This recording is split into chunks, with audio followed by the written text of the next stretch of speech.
Thank you.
Hush. I know we don't have music at the moment, but we don't. Uh, Deadly Premonition music is a bit full on for the start of the stream, so we'll nip that in the bud. How you doing, folks? It's Monday apparently. Yes. Yeah, so fucking hell. Wolf, thank you so much, Brave, for your continued support. Up there, and thank you for your luck. I hope you're well, buddy. Now, yeah, my brain has just been all over the place recently, and such that I've actually kind of missed. We're already a week into October, and I haven't updated the my our patrons votes and flexes and stuff like that. So I'm just gonna go ahead and sort it out real quick. Here we go.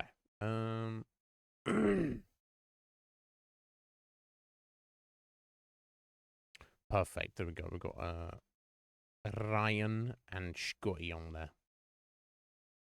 So we go ahead and sort them out. So it'd be 2 flexes for Ryan. God, yeah, I mean, my brain's all over the place. Like, Ryan has stopped in like the other day, didn't he? Was it Friday and Thursday briefly at the start? Because this is like too fucking late for him. And so I'm doing him a disservice by starting this late, but it's what it is. But fucking wonderful to hear from him. So let me give Ryan his flexes there.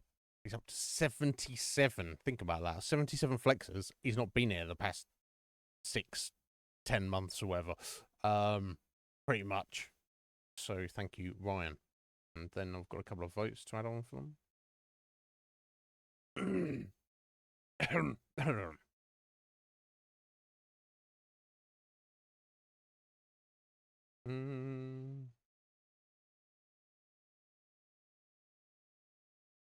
go. So 4 more for Ryan and 1 more for Scotty. Perfect. Perfecto. But yeah, what's going on? That was sorted out quicker than I thought it was going to be.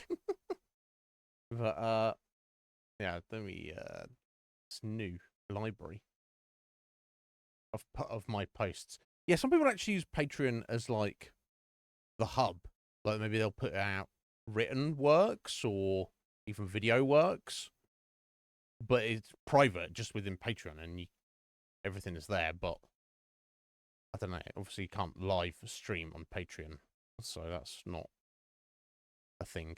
But yeah, let's get rid of that. But yeah, what's going on, guys? What's going on in the world? Oh my god, we're living in the craziest of times right now. It's not even a particular thing I want to mention at the moment because it's just fucking crazy. Because I'll just be on a fucking rant all stream, and I don't want to do that. So yeah, I'm sorry. It's already gone 5 o'clock here. I didn't sleep the best, but that's fucking every night. I should be used to that by now. But yeah, what I had a reasonable weekend. I hope everyone else did. It kind of went very quickly from my point of view. So let's oh, hang on. Anything else I want to take care of here? We'll get into it properly. Yeah, let me just click some random shit here real quick. Get those points ticking over. Get back up to Game Pass at some point.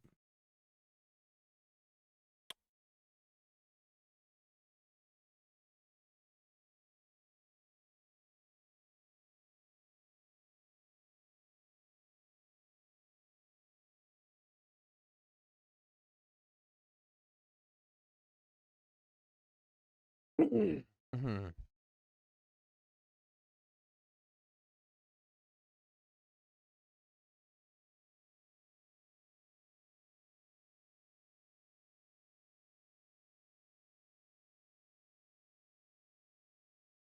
But yeah, Deadly Premonition.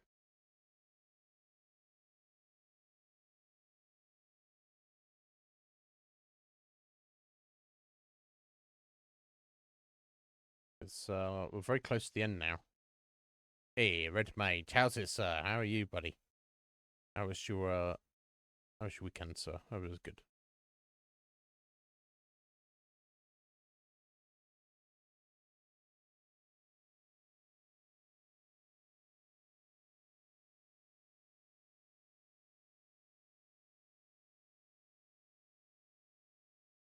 But yeah, we had the we're very close to the end now, and I'm in an hour in when we got to the end of Friday's stream, about whether to go late and finish it. But I felt it was going to be one of those ones, which I have done previously and recently. Where I go, oh, just a little bit more to go, and then like I go over like an hour and a half, and I just kind of feel tired and like I wasn't doing the best presentation of it, especially at the end of a game, because I always have a few words I really want to say at the end, right? So, okay, that's taken care of. It's too short, right? Yeah, no doubt, Red Mage. That's the way it goes. Well, I'm good, buddy. But as long as you're well, if you know, if that's the worst of you problems right now, then that's pretty good place to be, right? What the fuck is this? 195 Red Mage, bro. That's like what are you up to? Like late 800s now. Let me have a look. Yeah, okay. We've recently got past the 850 mark. In fact, the start of Deadly Premonition, the first stream of Deadly Premonition was 850. So it's almost 200. So that's like, not far off the 650 mark, or probably like 660. So that's like practically the last quarter of the life of this channel, Red Mage. You have been here. And obviously you were here long before that, very frequently, but you've been here like absolutely 100% attendance. That's wild, bro. Thank you. It's wildly awesome. Hey, Akuma, how you doing there? Turn into One Piece. I mean, that's the thing. That's the difference, right? We do like 4 episodes a week. One Piece only does 1. So you know, it's going to come a time which I expect will be long before the end of One Piece, where we'll catch up in episode numbers. There'll be more episodes of the Iznib Show than One Piece. Now, obviously, length isn't any kind of indication of quality. And I can't even compare this jank here to that masterpiece, but excellent. You're probably well ahead of us now, Red Mage, if you got back to it recently. Shame you can't join us, but I guess you're at work, aren't you? I can't be like, yo, stop work, Red Mage, and come and watch cartoons with us. But no, I have bills to pay, Iznib. I'm a real adult doing real adulting, you fucking loser. I'm like, okay, that's fine. With us in spirit. But how you doing, Akuma? You well? Excellent. Yeah. I think you're a little bit ahead of us, but yeah, we're up to like 260, I think. And we're on a little break at a minute because Squidge is going away on vacation very soon. So that's fine. It doesn't hurt to have a break every now and then. Absence makes the heart grow fonder. That's what they say. I'm inclined to agree. Depends what you're talking about, but yeah, to some degree, that makes sense. But yeah, Deadly Premonition. I don't know how much longer is left, but we're definitely going to complete it today. I think that's without a doubt. And this is a lot of stuff about it I'm not remembering, and it's actually much longer than I feel it is. But we'll after when we do. Okay, cool. Yeah, nice. You're about 40 ahead of us, then. Nice. Okay. No spoilers. Not that you would be dropping spoilers, but definitely people around here who are, need to be staying away from spoilers. So yeah, we'll get through it, and I'll do my breakdown. Then we'll see what time it is. Obviously we need to be moving on and starting something new. There is still no. So here we are, 7th of October. I do not believe. Yeah, still no news on the Fallout London update. That's fine. Doesn't matter. It's coming soon. Couple of weeks. So they've led us to believe. So we'll just do something new in the meantime. I don't know whether to. We'll see what time we have.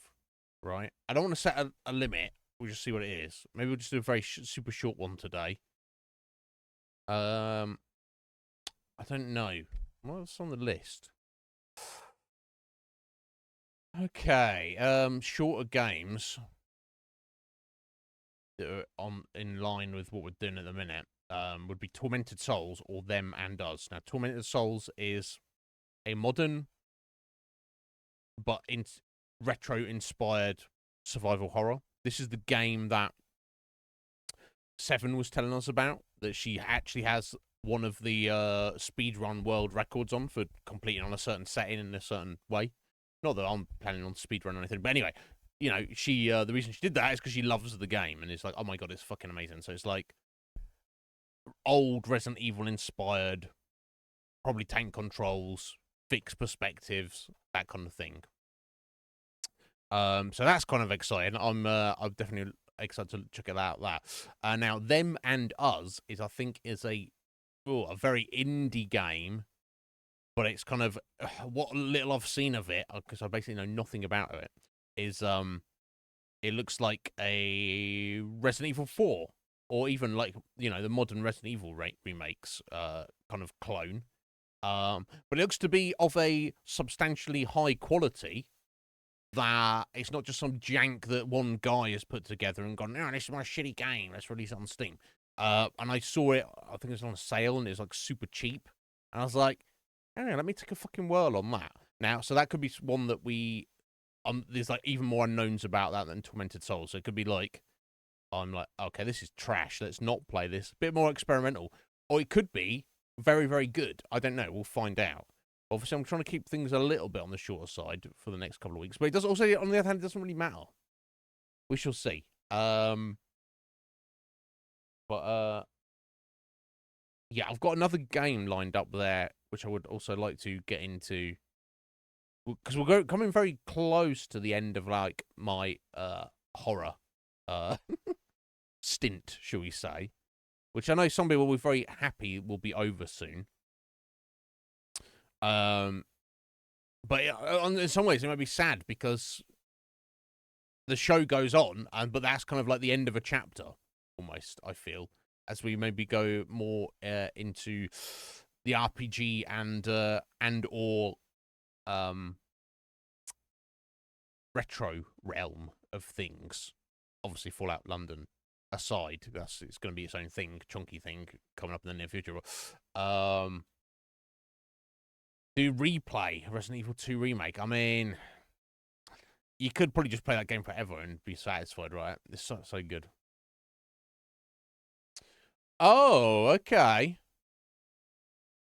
Okay, so the new Bleach is has just dropped, hasn't it? And done well. I'll probably wait for the season to finish. I think they're like 12 episodes. I've seen the first 2 parts already, relatively recently. Red Mage. So yeah, I'll be excited to see that. But I don't want to do episode by episode. Like, yeah, I'll wait for the season of presumably 12 episodes to finish, and then get to it. It makes me curious if there'll be more of it, because at the end of the second part, you very much get obviously it's not finished, but you get a sense that they could easily wrap up this whole thing in another 12 episodes, if that is the direction they go, or some other various factors could be added into the mix, where it could just be the tip of the iceberg. I don't know. I really don't know what they're going to do with it. But yeah, I'll wait a couple of months for that to be fully released, and then I'll probably get right on that. Yeah, what have I been watching anime-wise? I recently watched. Yeah, what did I finish? Oh yeah, because I can't. 1 month ago, more. I finished up Fire Force, which I really didn't like. Honestly, here's the thing. It's like, if something is just fundamentally bad, like it's not good. It looks good. It sounds, it doesn't look good. It sounds bad. Everything, the writing's bad. Everything about it is bad. Then it's easy to dismiss. But something that is kind of on the surface level seems like it's good or could be good, but then it's actually bad. That's the most frustrating for me. That's Fire Force. Fire Force is so generic, in my opinion, that it feels like it was probably written by AI. Or at least the author was like putting prompts, had some vague ideas, and then was putting prompts into fucking AI and got the AI to write this shit for him. Or her. I don't know who wrote it. That's what it feels like to me, genuinely. Now, I'm sure it's got its fans, but because here's the thing, it's got that modern anime feel in terms of presentation, quality of animation and artwork and sound design, but it's just so fucking generic. It's like the characters, what they do, the fights, the power system, the overall story. It is literally just it's formulaic to the nth degree. I have morbid curiosity, so when there's like a new season, I will still watch it. There's 2 seasons out now, I assume, since I checked, and I've watched both of them. But I'm kind of like, I'm morbid curiosity watching it rather than, or almost like not even that, just like completionist watching. It's like, I've seen the first 2/3 of this thing. I should finish it off just so I have the knowledge. I don't know what it is about me that feels that is important. And maybe slightly OCD.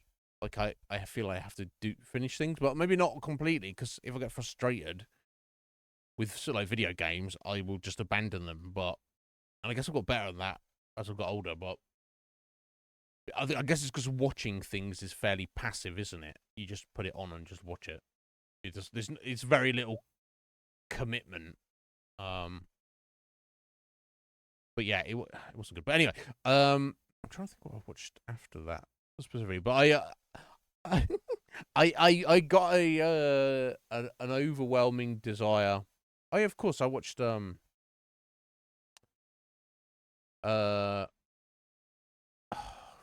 hell, much of it. My brain can't keep up. Have a look.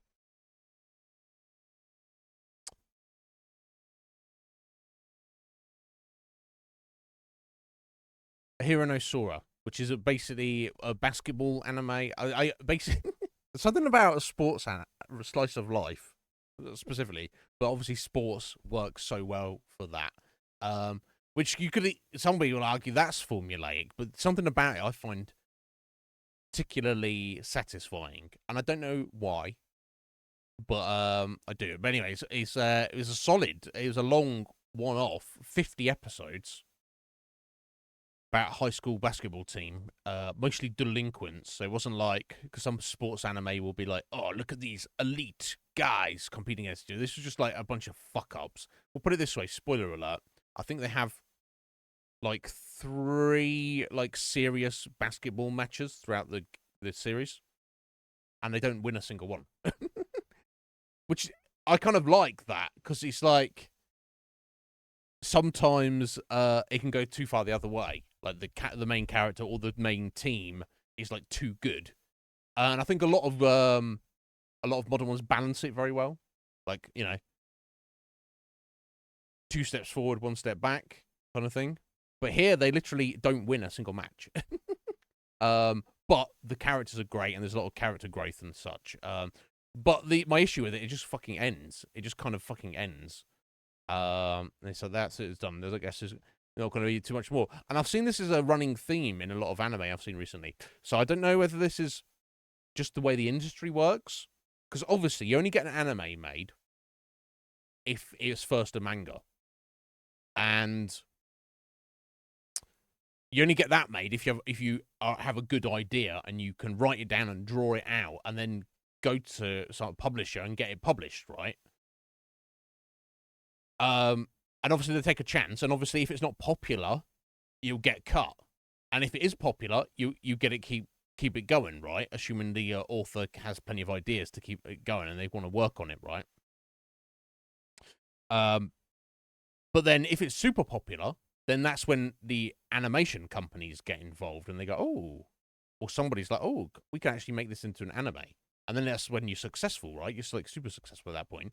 You're not going to get an anime made of an unsuccessful manga, right? So you make the manga, become somewhat successful, then you get offered the anime option, then you can take it into an anime.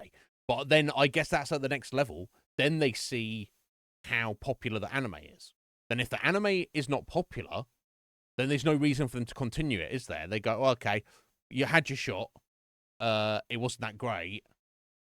Although we think it's great, but the audience is like not that interested. Doesn't have that many good ratings or viewers or fans or whatever. You get to keep doing your manga and get it published, but yeah, sorry, buddy, it's not an anime anymore. Just the way the cookie crumbles, right?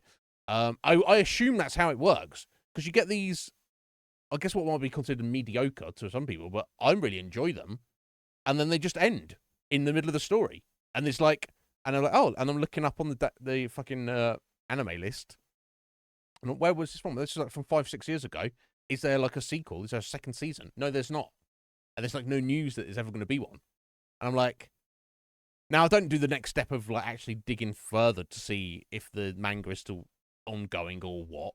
Because I'm sure in some cases, it's just that the mangaka has like a great idea for a story, and then he just doesn't go anywhere. Because I've got this much, and it's great, but I don't know what else to do, and then it just fizzles out, right? But yeah, so that was great. But then I don't know. It's almost like a palate cleanser for me. Then I watched a soccer one from a couple of years ago called Aoashi, which was very good.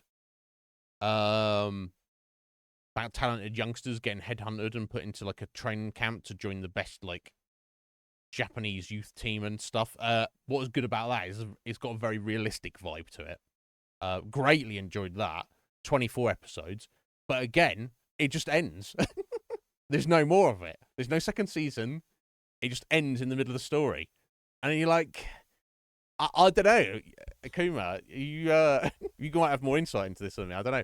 It just it's very frustrating for me.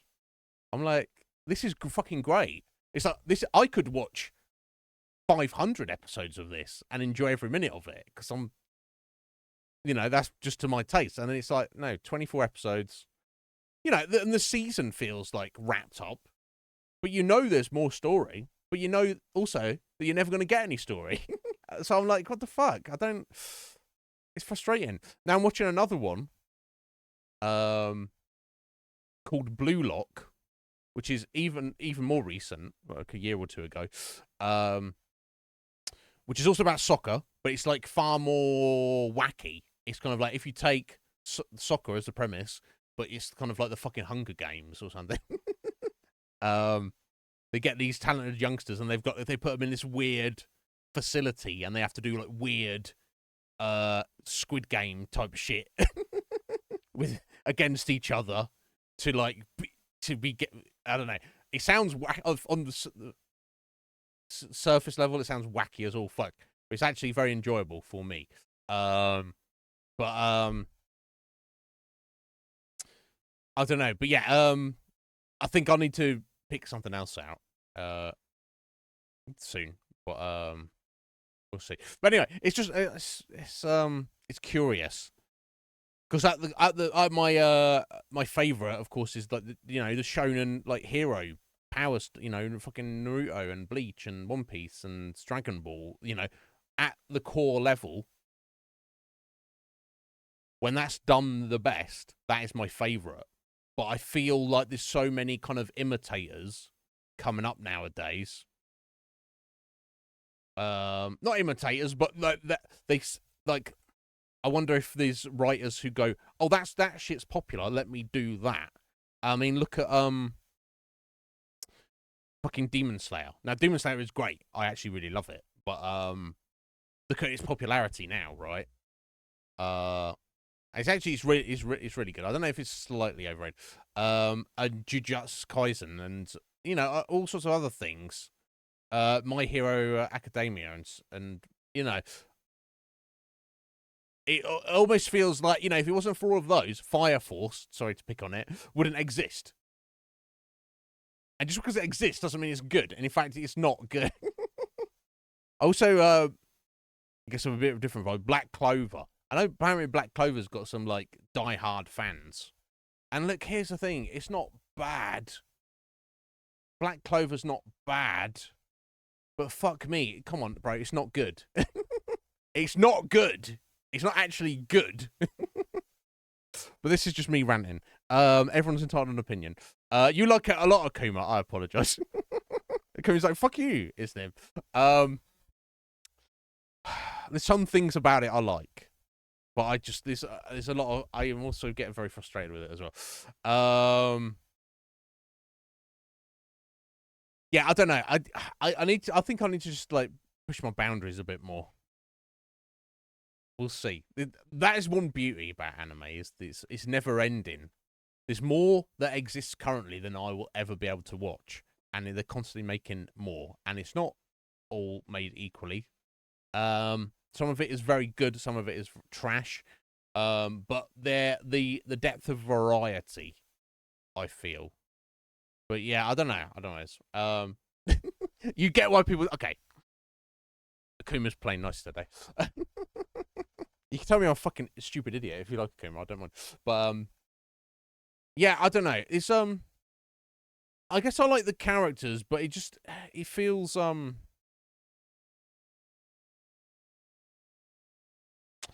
can't. It's been a hot minute since I finished up, but I don't. I don't really have the words to explain how I truly feel about it. There's definitely certain moments and particular like story arcs and instances that I liked more than other sections for sure. But just taken overall as a whole, I'm so ambivalent about it. Right. Yeah, which makes and actually, Akuma, that the thing it reminds me most of is Fairy Tale,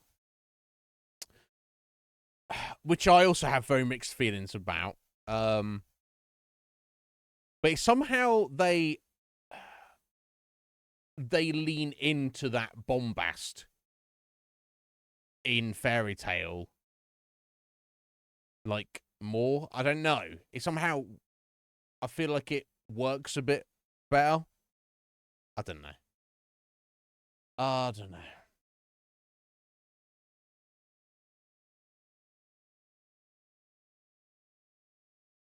Oh wow, that's fascinating. So Ergo Proxy, I've never even heard of it.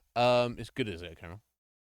So yeah, that's fascinating, isn't it? To have a what 16?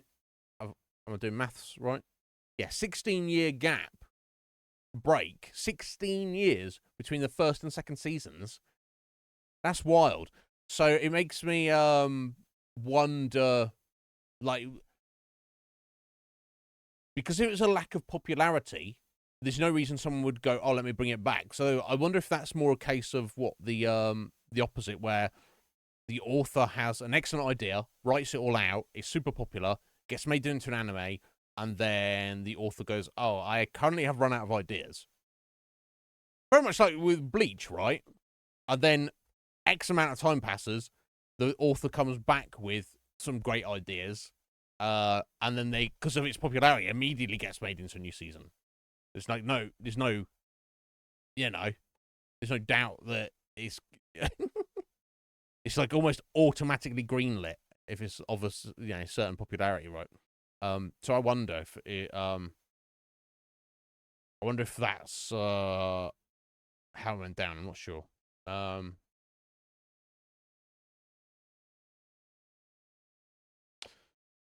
But yeah, okay. I mean, as I've got it open, let me go add that to the list.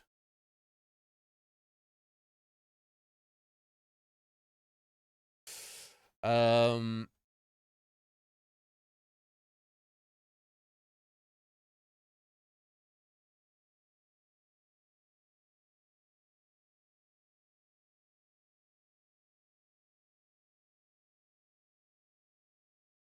oh, it sounds a little sci-fi, is it?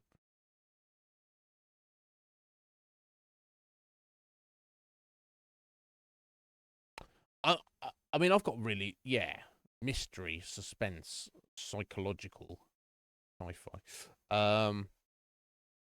Right, yeah, 23 episodes, and then, although,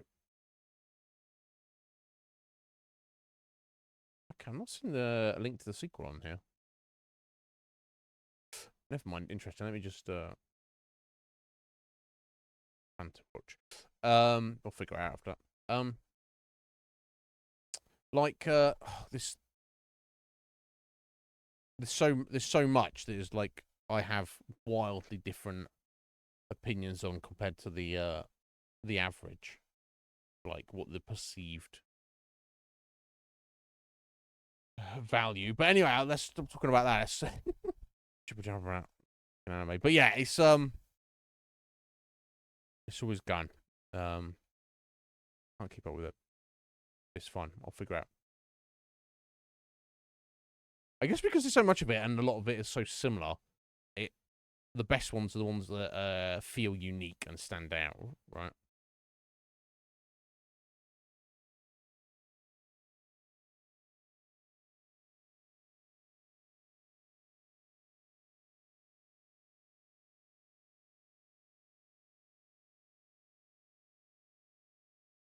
But right. Thank you, Red Mage. Yeah. That's true, Akuma. That's true. Oh, I mean, I've met people who are like, "Oh my god, I love anime," and I'm like, "Which one's your favorite?" And they're like, and they're like, they've only seen two. I'm like, I'm not going to poo-poo them and their enthusiasm. I'm like, cool, you're at the start line. Off you go. Hit me up 10 years from now, and we'll have a chat. And look, I guess and they've got the advantage really because back in the day, you couldn't really get hold of it, right? It's not until like the advent of broadband internet where you could actually just have access to it, right? And that's only been like, well, fucking 15 years at most, right? I remember fucking getting DVD rentals of random anime. I didn't even know what it was or what it was about. Just to get some with fix. Yeah, you probably watch a lot more than me, Kuma. Oh yeah. I sometimes randomly get distracted by things on Netflix as well, so I can go like a few days without seeing any. But then at other times, I can watch like 6 or 7 episodes in one day and go through periods. But I don't know, to think of the average.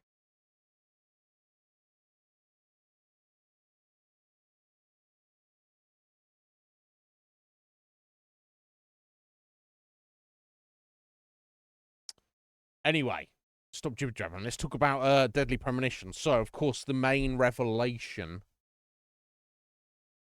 we got on Friday, of course, that the new Raincoat Killer is in fact actually George Woodman, the sheriff.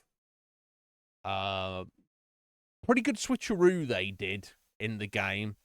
They in the very early running of the game, you were presented with a few clues about the identity of the killer.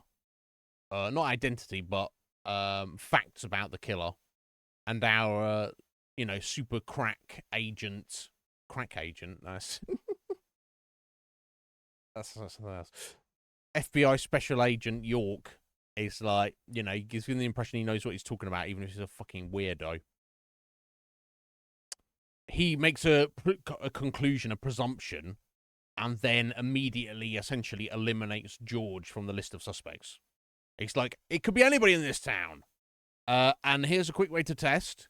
George, is it you? Oh, George, it's not you. So you as the player, you as the observer of the narrative, throughout all this, everything else that comes after, you're like, I don't know who it is.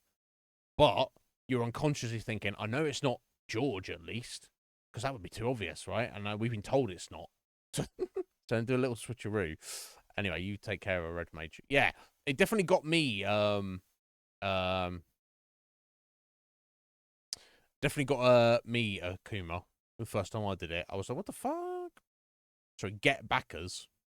Get the backers. No, I've not heard of that. Let me have a look. I'll quickly pull that up as well.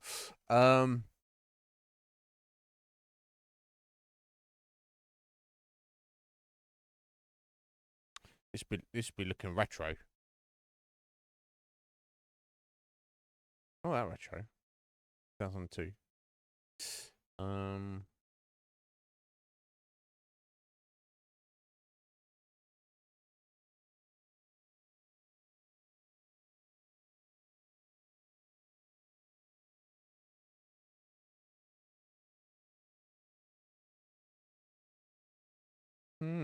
Yeah, okay, I'll add this to the list. Sounds interesting.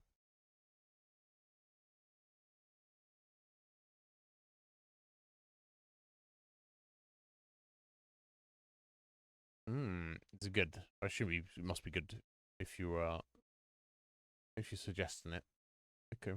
But yeah, wild. Obviously, George, because it all makes sense. If you go back to all the murders, he's in the right time in the right place, and it all comes down to this idea that George, for whatever reason, has been led to believe that there's some weird murderous ritual involving the red seeds that, obviously relate to the other serial killings which we don't know if George is responsible for them or who is responsible for them. That's what's curious at the moment, the bigger picture. that brought York here in the first place. Presumably, George wasn't going to other cities and other states with a handful of red seeds to go and murder some random people, right? Presumably, he's just been in Greenvale the whole time, as the sheriff, full time, doing some murder on the side, right? In his free time. He hasn't got time to. Oh yeah, I'm going on a murder vacation next week. I'll be right back. I'm going on another murder vacation next month as well. Well, no, right? We'll see. Oh, it didn't get more made, did it? Okay, that's a shame. I don't care. I don't mind. I'd still rather see the beginning of the story and if it never gets finished.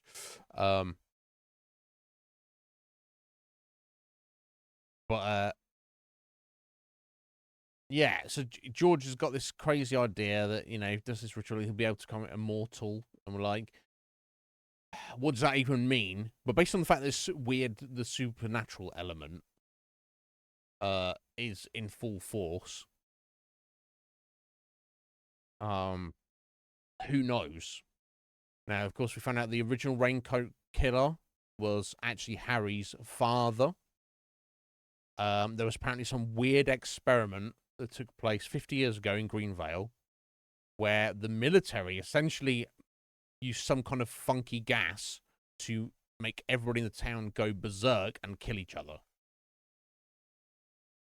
Essentially. And then it was like hushed up and no one knew about it. Now, was the gas produced as an extract of the seeds? Is that the idea? Seems like that might be. Because when we saw Diane with a mouthful of red seeds, she was kind of talking crazy. So there could be some instance of that. Of course, before that revelation, all roads led to Thomas, and it seemed almost like George was setting up Thomas to take the fall for him. But obviously, York was far too savvy to fall for that. Unfortunately, now Thomas is dead, has brutally died, and obviously Thomas and his sister Carol, who now Carol has also been killed by George as potentially his last victim. But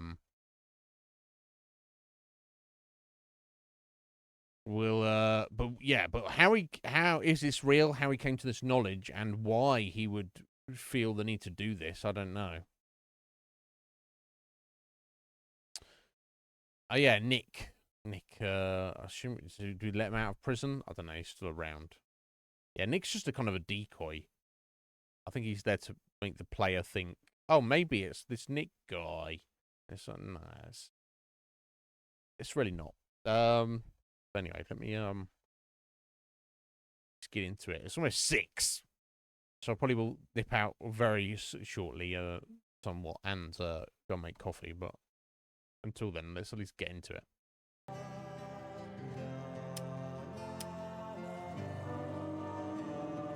Chapter 23, apparently. I think that's like no more than 30 chapters. Thomas, you've got nowhere to run now. Just surrender yourself. You won't have it your way. I won't let you take him. Die, you skanky swine. Skanky swine! Are you okay? You! York, are you saying that Thomas was not responsible for the murders? Love G himself. Yeah, of course, Carol, in her fit of being almost dead, attacked Emily, somehow made her eat some red seeds. Kaysen's taken her to hospital to get her stomach pumped.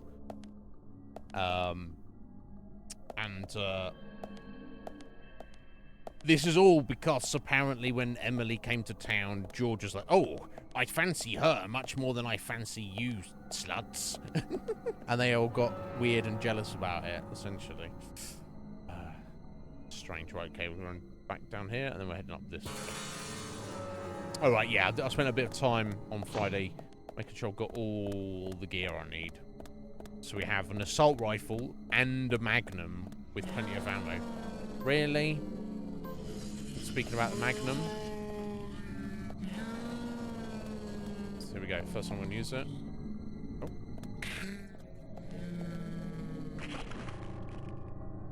I'll get a bead on it. I'm gonna waste the ammo, obviously.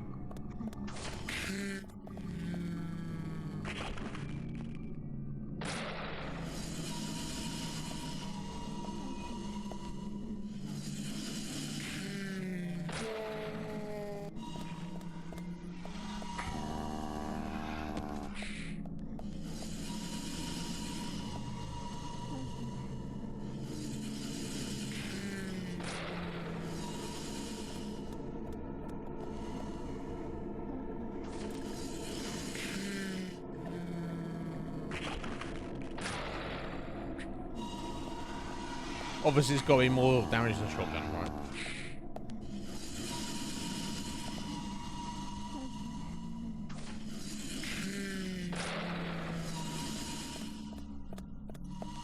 And it's doing like a crazy amount of damage, though.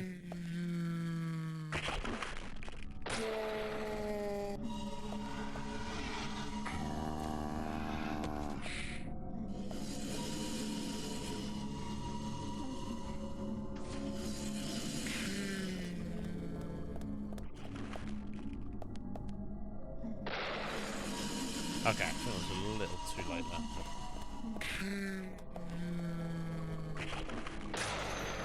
Right, yeah, okay, see, it took like half as many shots to, Oh, we got a second one. Get off, back off. Half as many shots to, take it out as, say, the shotgun would have.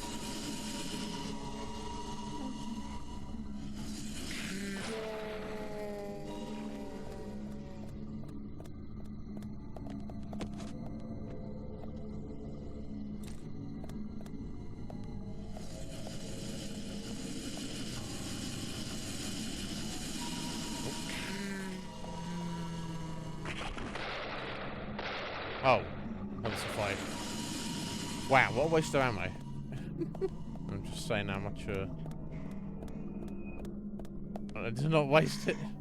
Fucking dickhead, mate.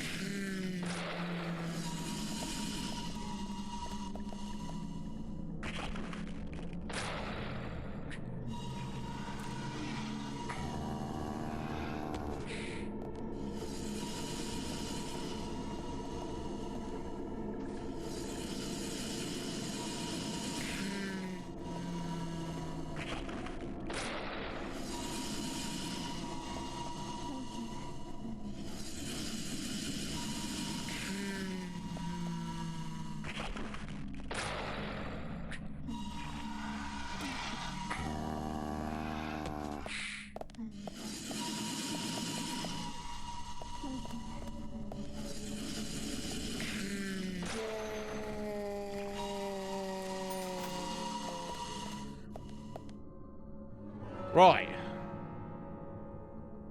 After all that. Yeah, it was very necessary. Trying to deal with them otherwise.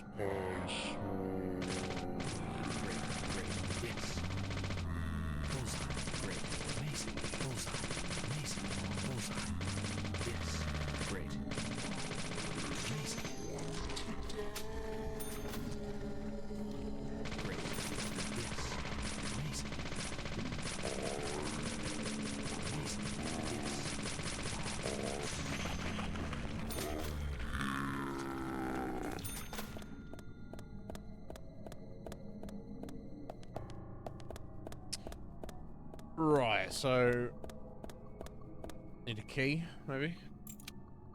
Oh, already had the key. Nice.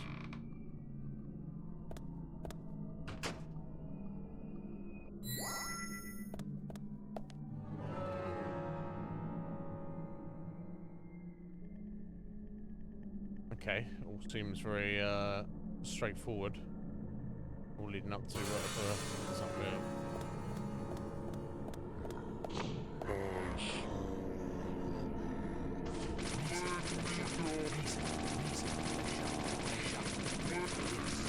Fucking hell.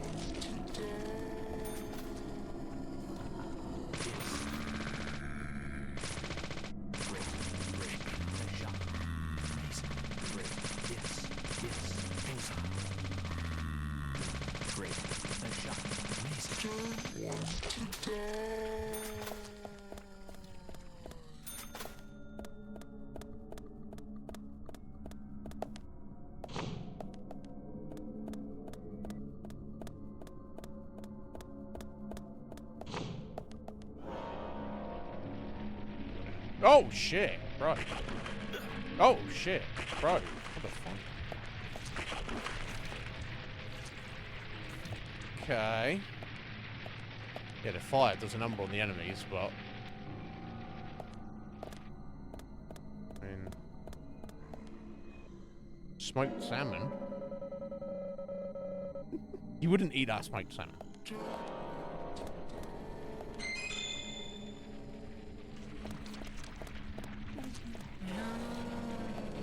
But you have to die. Even if you don't want to. Oh.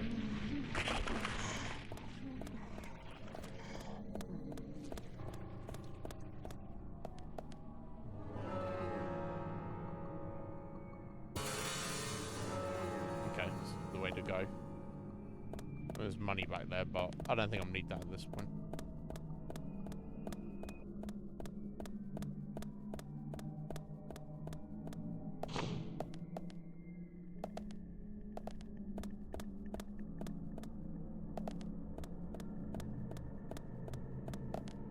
Chocolate? Yes, please.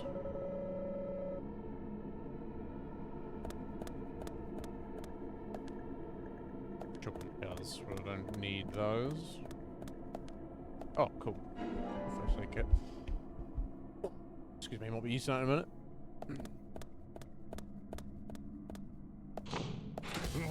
Oh, here he is. Runaway sequence. Well, I know it's George now. Oh, I'm running after him, aren't I? That's the thing.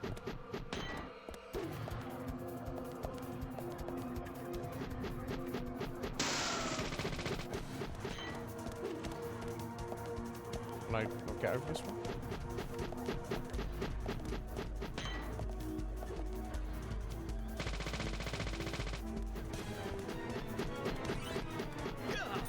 Oh, it's fucking homing.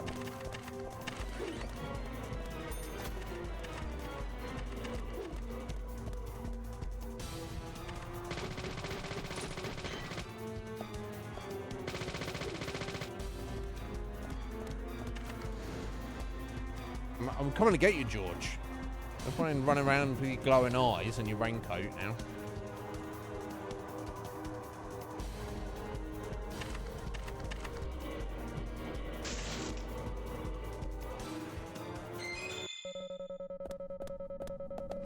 Let's end the raincoat killer legend here, Zach.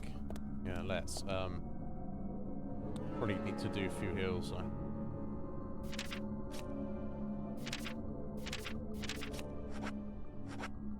I don't know if I've got a large first aid kit, but I've got definitely mediums in storage, so I'll use one of those.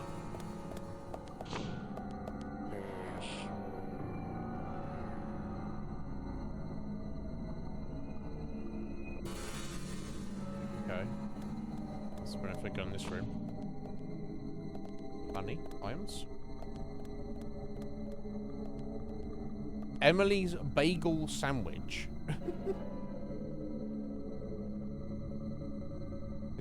Oh, she made it, or that's what she likes to eat? Who knows? Oh, jeez.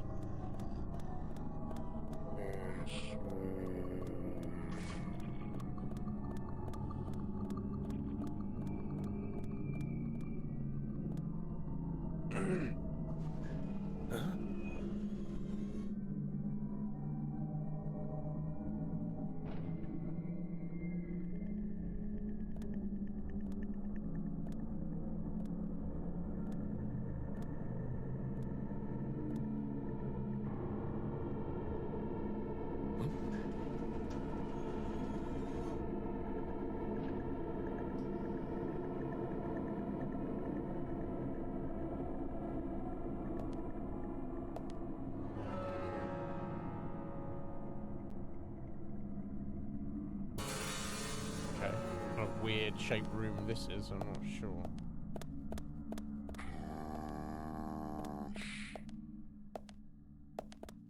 Hello? Oh, what the fuck? Bruh.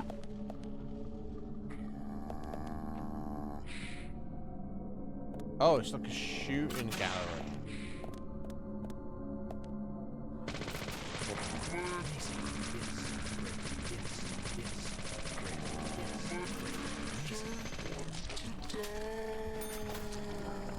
Can't duck over there.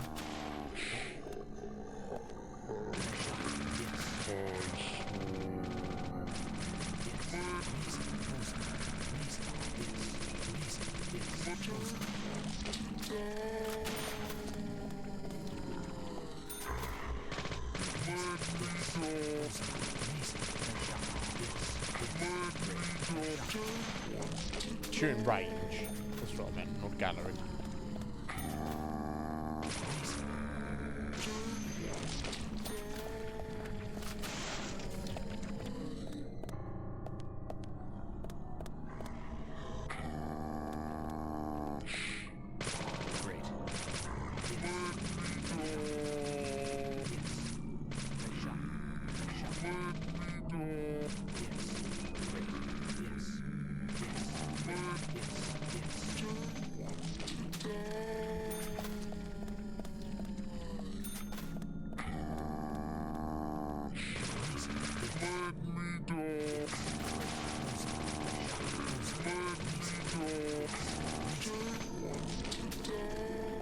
Wonder how many times we've heard that in the game.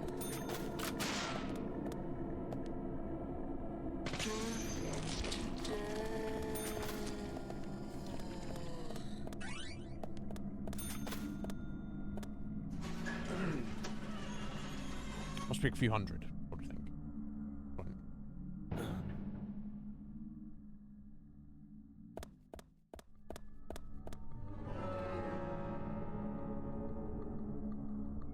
Right, it's some weird dead ends on the border to the left.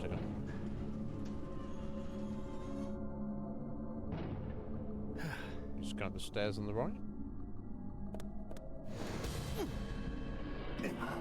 Oh my god. Fuck you, George. Fight me! I was gonna swing and run away.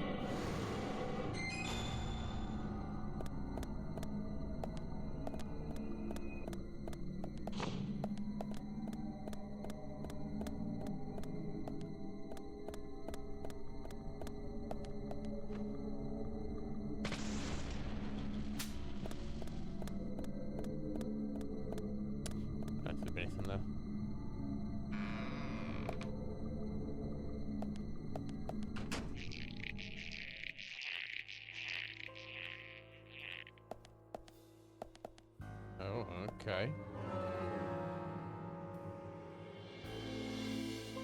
Long steps.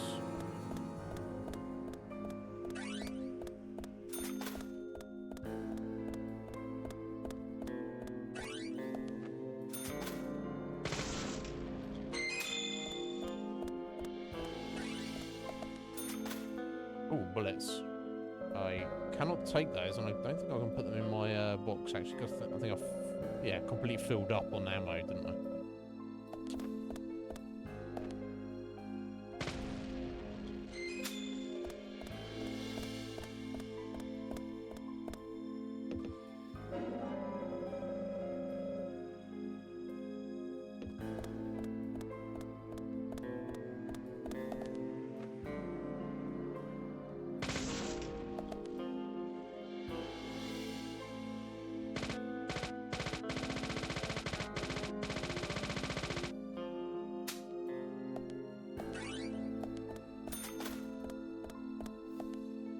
Shovel.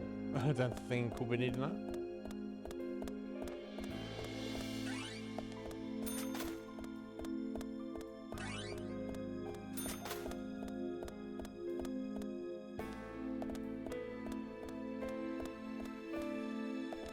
Ice axe. I thought it was a pickaxe.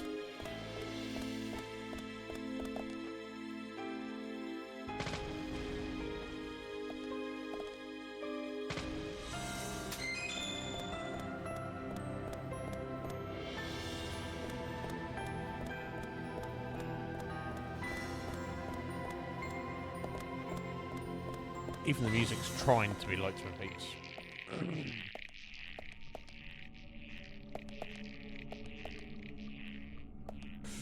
change my suit yet? I wonder.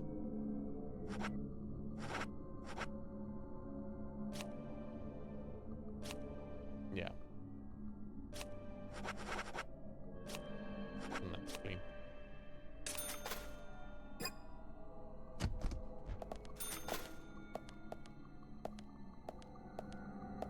Turkey sandwich.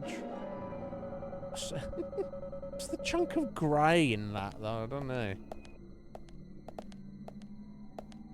Do we need to shave? I don't know. We need to shave this, put it in the gun. Let's do a save.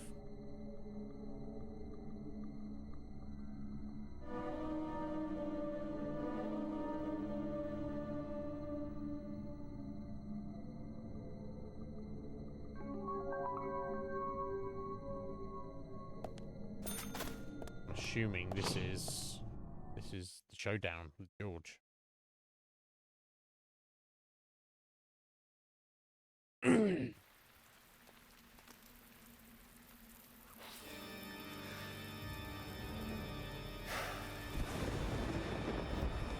Yeah, doesn't need his raincoat anymore. There's the mark on his back. Welcome to Greenvale, Agent Francis York Morgan. Ah, I finally got to see the real Greenvale. I knew you country folk were shy. It took you long enough to show me who you really are. York, this is a wonderful and powerful town. Especially when it is raining. I always get depressed when it rains, especially in this town. This town has two great treasures. Do you know what they are, York? Show me the red seeds. Those seeds are one of them. But I don't think they deserve to be called a treasure. An ordinary man like you could never appreciate their true value. But you'll agree with my selection on the second treasure anyway. Emily. I don't disagree with treasure number 2. Emily sparkles like a precious gem. This town changed since she came here. The goddess from the city gave us the fruit of knowledge and gave us sin.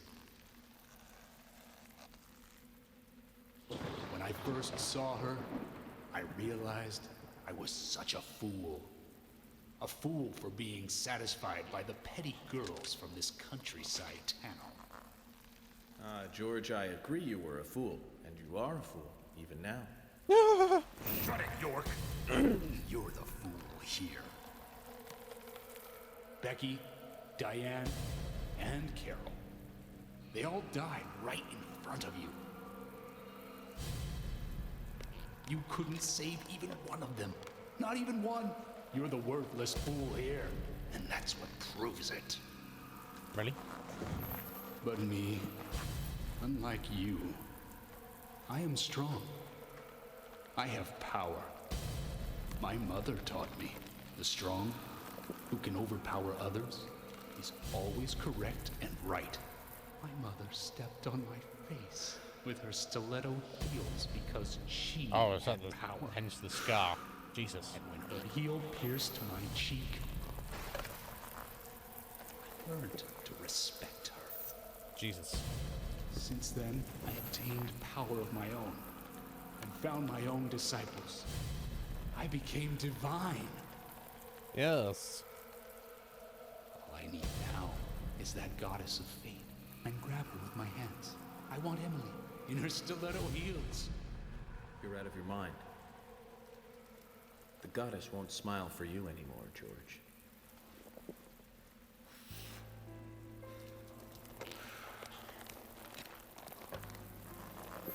York, have you ever shot down a deer? Oh, it's so different from shooting a man. Deer hunting is great. They can be erotic creatures. Those black eyes, firm hips, slender legs. Oh, Hunting is a sign of power. he's into deer as Especially well now. deer hunting. Did you know, York?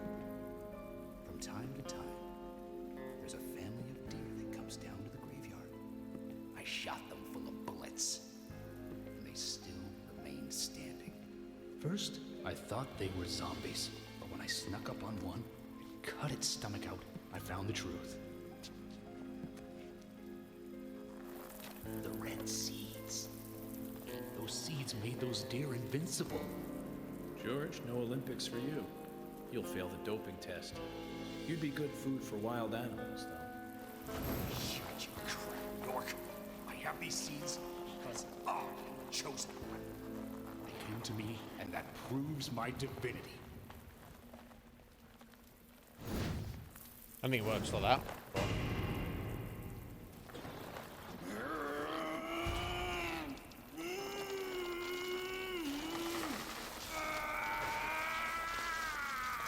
Okay, so let's see some more.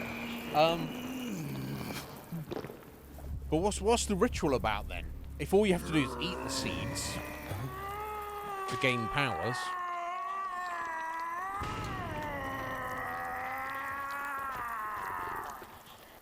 I think he's eating a few too many. This is the mark my mother gave me. Proof of power. The red tree. The red tree? You've got that all wrong, George. That's the mark of child abuse.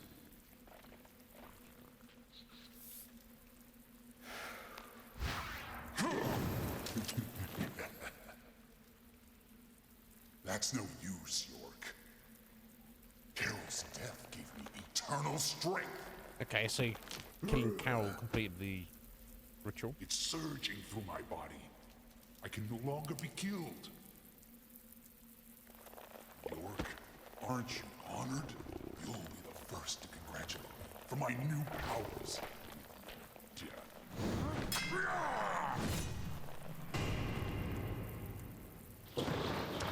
We shall see, I guess.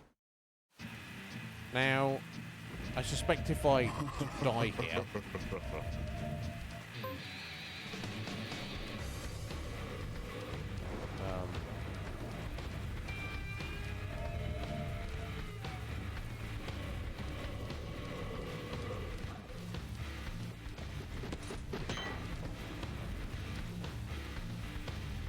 I will have to go through that cutscene again. So first things first.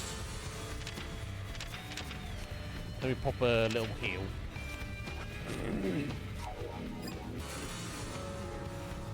So if I recall correctly, I think I basically need to shoot him in the back. I think shooting him elsewhere doesn't really do much.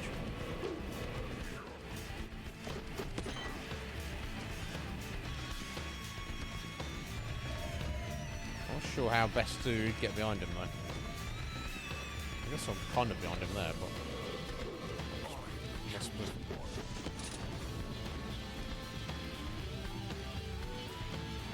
York! I've not done anything yet, buddy. Oh, there we go. All that. You think you're so clever. Maybe more, York. Definitely Magnum's the way to go. To crush you. Oh!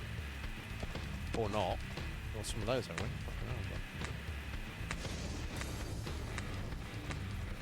Okay, so he literally just stands still for after he attacks, so I've just got to quickly get behind him.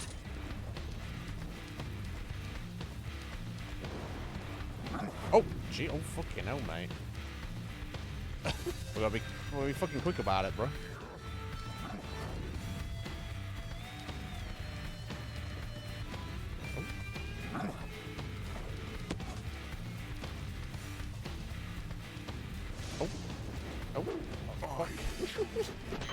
He does, I do seem to be able, with quick time events, be able to dodge all of his attacks.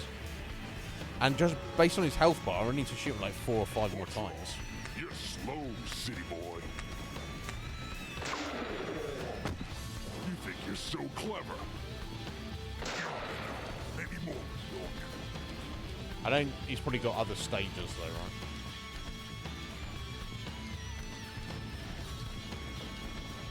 What's wrong? You're slow, city boy. You think you're so clever. You're dead. Oh, there's an attack prompt on it. Okay, sorry. I don't know. That's my aiming, wasn't it? Okay, first stage done, seemingly. Getting Anna and Becky involved was all too easy. Yeah. Carol Awesome. and Thomas built a secret club for me. All we had to do was tell them about it, and they were giddy to join us immediately.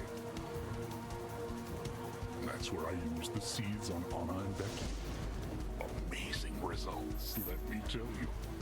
They went berserk, like cats in heat. Anna, especially, enjoyed the seeds. So I made my decision. She would be the first sacrifice for my immortality.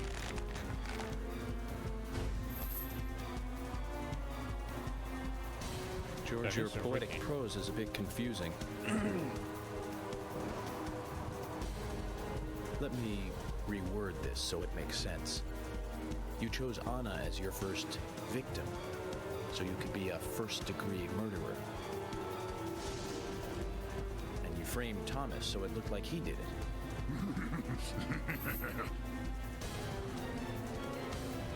You saw him, didn't you? All made up. The poor fellow.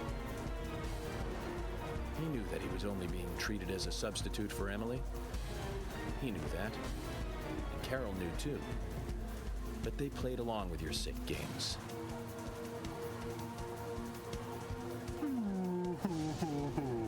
Oh my, you're making me cry. He's the one who told me about the Raincoat Killer. About how to become divine, too.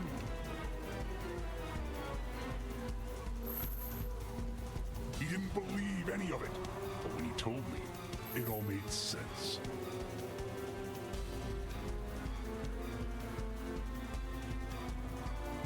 Why was I born in such a rundown dump? Why did my mother beat me every day? Why didn't Emily want me? I'll be shooting from in the back some more at this point if I was York, but whatever.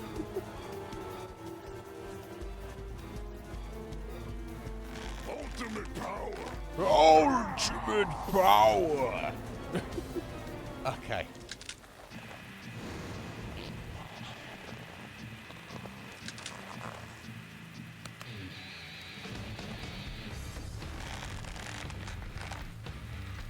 Fucking hell. His arms just keep getting bigger. I guess he's going proper Hulk now, isn't he? Just like.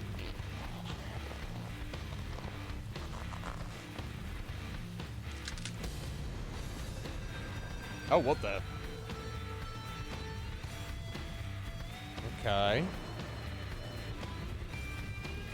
With an imagination like that, you belong in the zoo. The Hollywood zoo.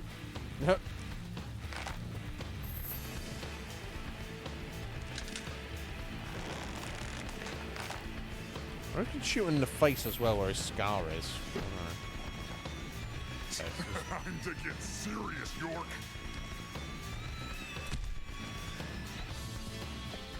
Okay, now Let's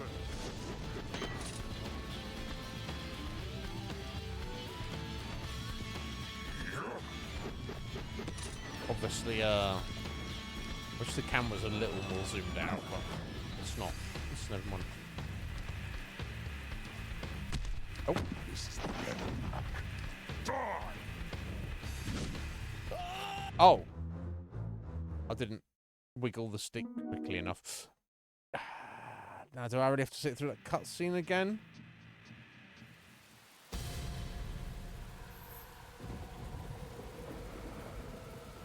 No, okay. And imagine.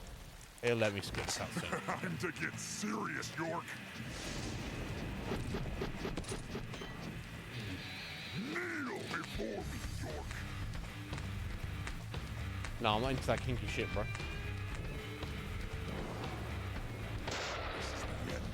You don't think you can beat me, York? Obviously. Obviously he does.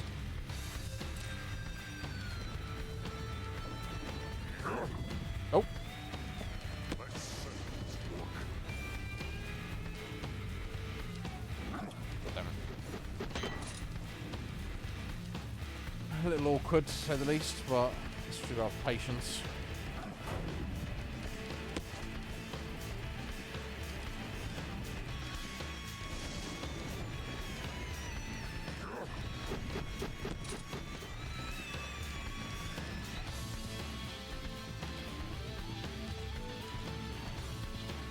I feel like I've just got to get close in on him. Maybe.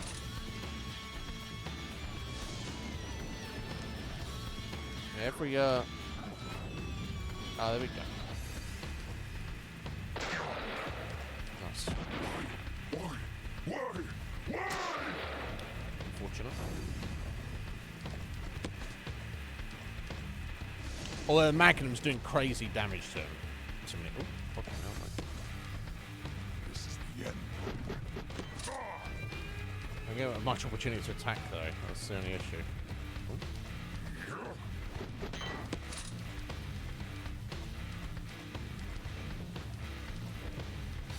Let's settle this. Yeah, let's.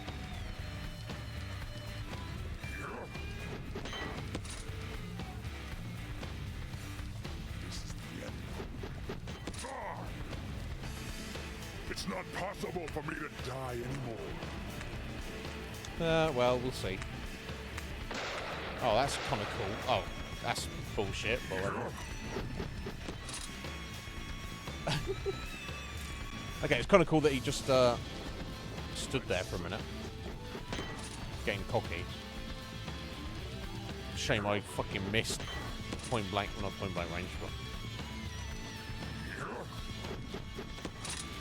Come on, come on, come on, George. You can do better than that, mate.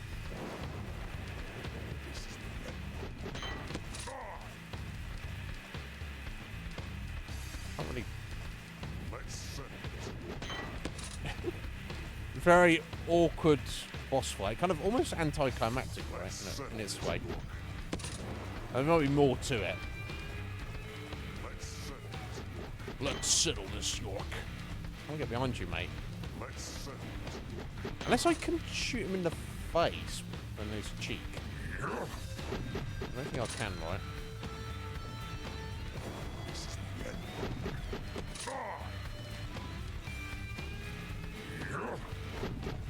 I've got time to get a fucking shot off. What was I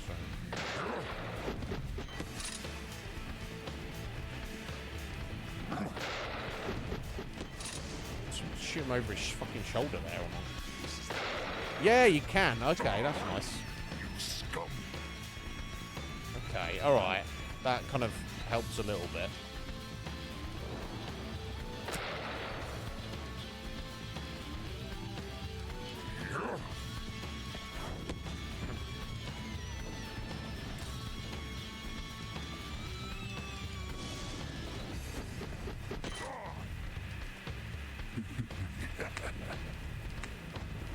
A fucking cocky pose there. You scum. Right, well, Magnum's crazy good. I wonder if the infinite ammo submachine gun might be better just to constantly shoot him. Just try and pick little tiny bits on his weak point. Mama, I didn't do anything bad. Why?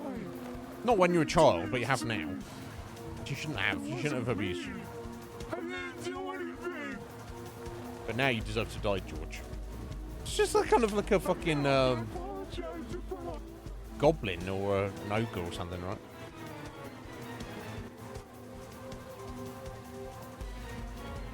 I didn't do anything. He's like a fighting game character, pretty much, right? No, it was.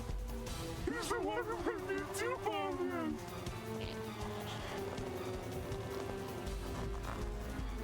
He's the one that gave me the wonderful present. And it filled me with confidence. And that was when I realized.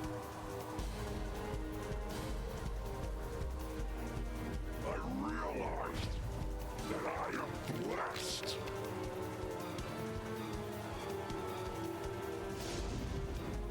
Okay, now what, buddy? No, you haven't. Right to hold on to it. What? What, Emily Sandwich? Oh no, he's penned us. Fire are you so concerned about this locket?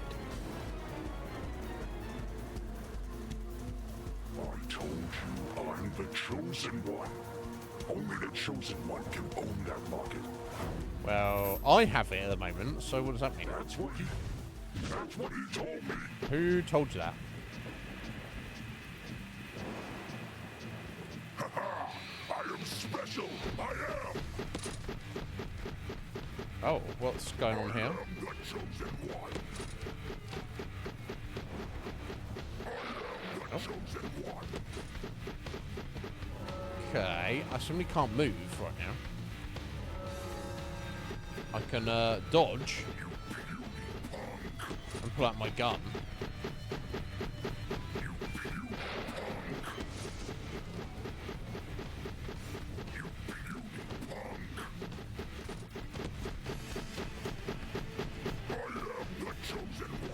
Right, okay, what's going on here? This is very weird.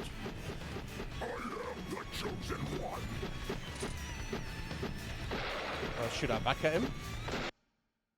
Yeah, okay. So, I suddenly couldn't actually move, and I could barely actually... I couldn't turn either, I could just kind of move the reticule around. Okay, weird. So you shoot the axe back and slam him in the chest. Weird. Yeah, and he's got infinite axes, kind of a nice superpower. How can this be? I'm divine. Finally split, buddy. You're a first-degree murderer. And I'm a federal agent. George, of course you're going to lose. Yeah.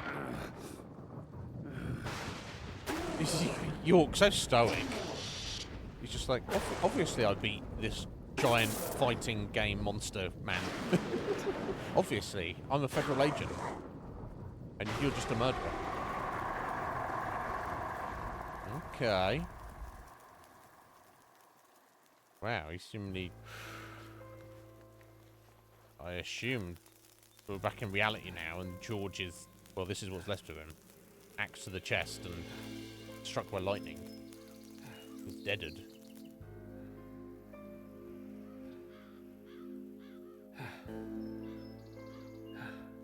Get a bit of a tree shadow as well. How poetic.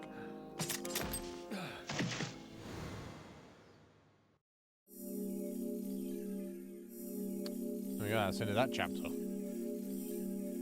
Alright, before we continue, because I believe there is more to go, I'm going to snip out for a couple of minutes, right?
All right, excuse me. Sorry yeah, sorry, Kumar, I missed that observation. Yeah, alligator skin, like pants and vest, very, very specific and niche. That's what they're into in their little bondage club. But yeah, from George's own words, he didn't care about Thomas or Carol. They were just a means to an end. Right. Didn't care about anyone but himself. And obviously he uses the excuse, well, my mother abused me. Well, yeah. Which she didn't deserve. But, okay, now we're like Little York. Up to 24, Red Tree.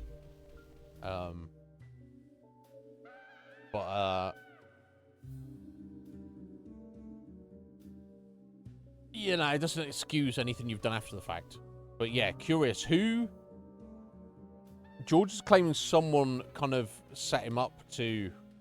told him about his ability to be the chosen one and be divine and stuff. You will also be able to return back soon. Oh, that's good. Thank you, Isaac or Isaiah. Very soon, you'll be able to go back to where you came from. Okay, thank you. Oh, I know.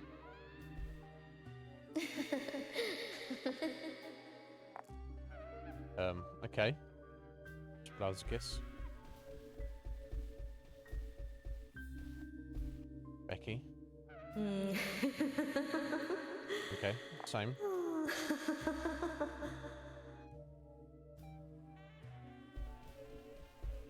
Diane.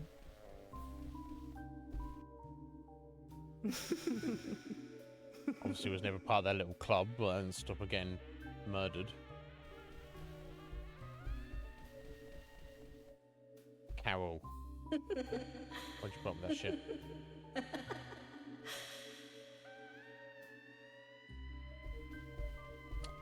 Oh, Thomas. Silly Thomas. You also need to have more fun. I'll play with you a little if you like. Yeah, if you're not such a bad guy. Oh, okay, and now we've got York's dad. Expect no praise. You did nothing but your duty. Okay, doesn't want him praise. Shut up, Dad. And deceased mother. Francis, well done. Oh, Mum's giving I'm us some praise. sure your father wants to congratulate you. No, he doesn't. He doesn't give a shit.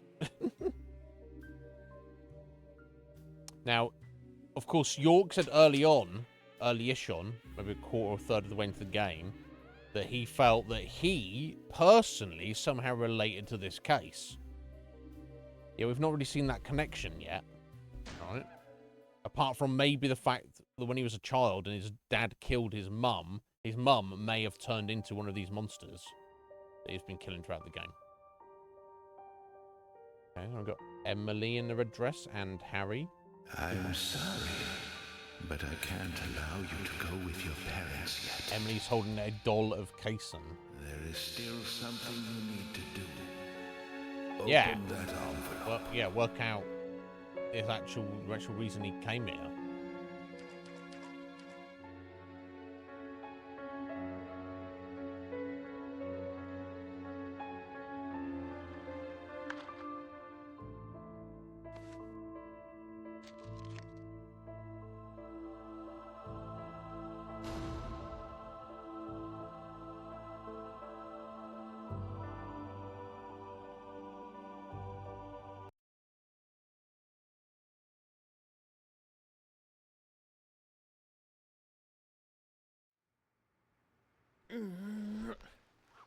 Okay, so what was in the envelope? We don't know. He's waking up in the hospital. Agent York, finally you're awake.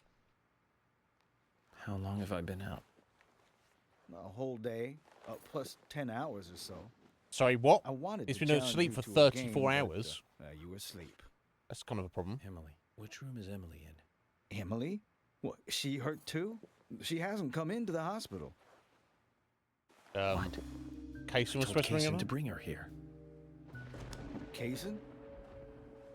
Kaysen came. I mean, he's the one who brought you here. Which reminds me, he asked me to give you this. Yep. The same envelope from his dream. Oh dear. What is it? I don't know. He just asked me to hand it to you after you woke up. Anyway, you solved the case, right? Hey, do you want to play some chess? Usher, do be serious. I'm sorry. I'll have to take a rain check. I have an urgent issue I need to attend to, and I need to leave the hospital.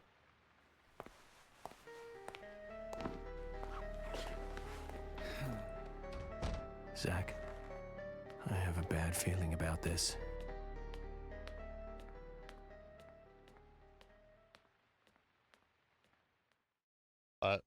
Sorry, Kate, Forrest is with the military.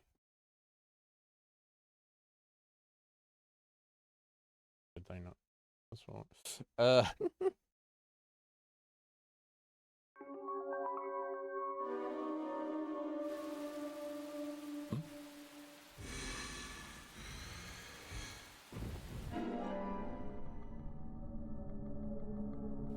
That is super sus, isn't it? So he's been out of it for apparently 38 hours. No, 34 hours, apparently. After he passed out unconscious after fighting George.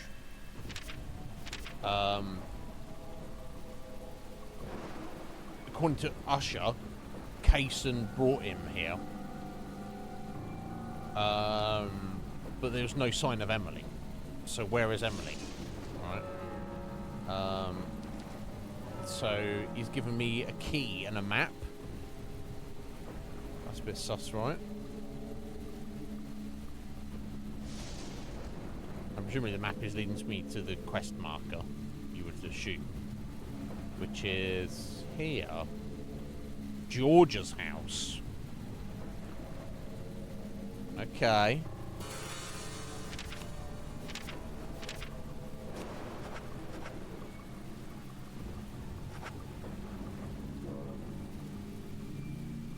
Yeah. Okay, he wants me to... He's drawn me a little map to go to George's house. And left me a key to... Maybe to... focus on the investigation. That's good. Sorry, I was trying to see if we could run into the hospital to buy some heals or something. Guess not. How do you know he's with the military? Okay.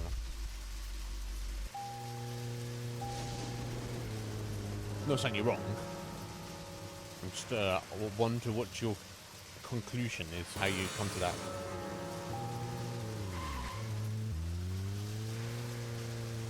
Zach, I'm getting a really bad feeling about all this.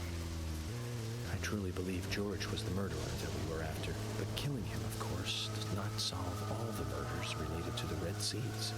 I do not know if what Harry said is true at all. The answer to the mystery of those Red Seeds is here in this town. I'm sure of that. I failed as an FBI agent. Oh, right, yeah. Oh, shit. Sorry, I didn't mean to skip you there. York. I think you just said it. I failed as an FBI agent. That was the end of it. Yeah, in Harry's flashback cutscene, when the military was doing the gas experiment.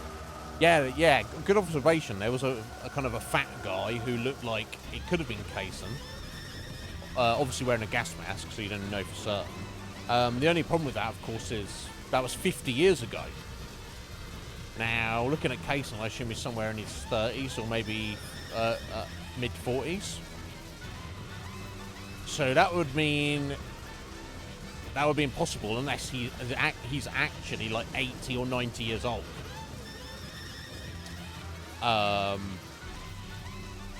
So now, of course, we have had the this idea of immortality, haven't we? Of course we have.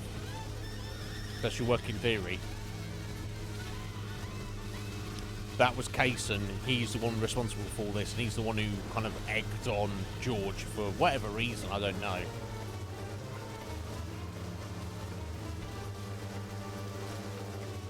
Maybe we'll find out. But the fact that he's at the very least he's goading us along, right?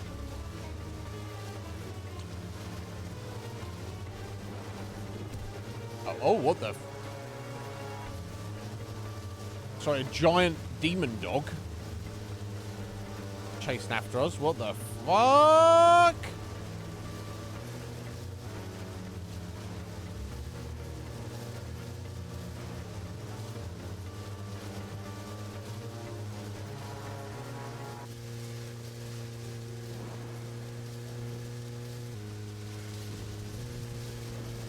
Right, what?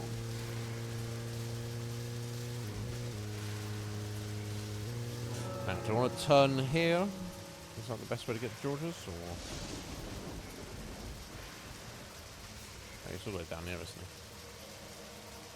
So, in fact, the best way to get to George's, if I just keep following the main road, then turn at the Sigourney's estate, and then go straight down there. Yeah, yeah.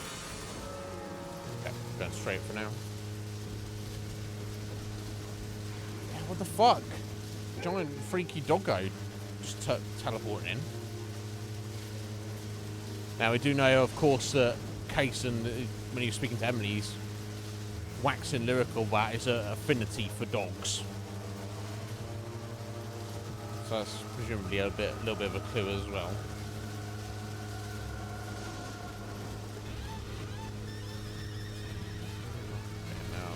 I assume if you get out of the car, or if you even crash into that thing, you're basically fucked, right? You can't fight that thing, I assume.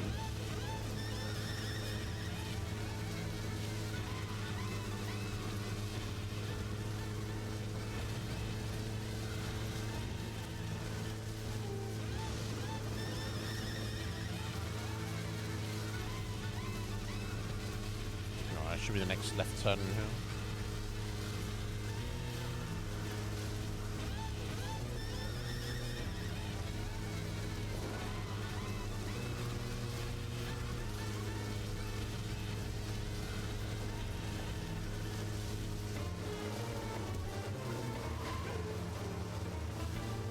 Right, what the fuck? I mean, that being said, it doesn't seem to be that difficult to stay away from it.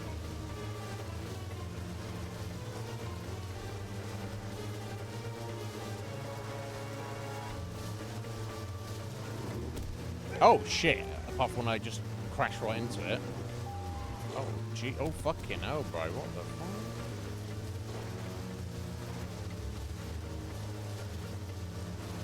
Freaky.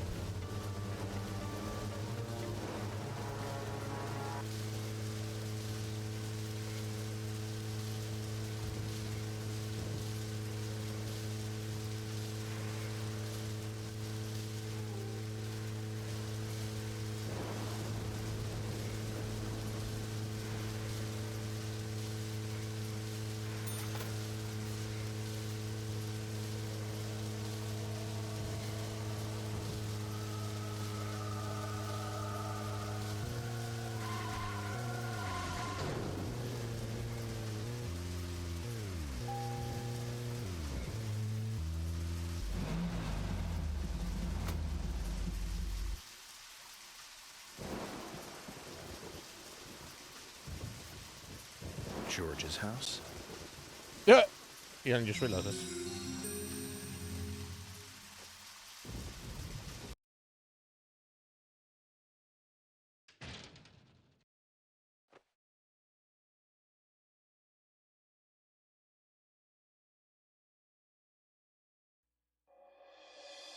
Oh.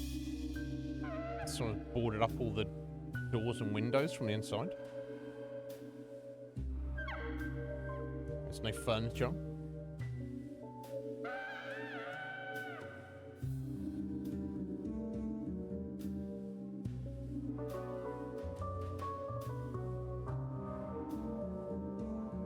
This is most strange, Zach. I thought the story was all over.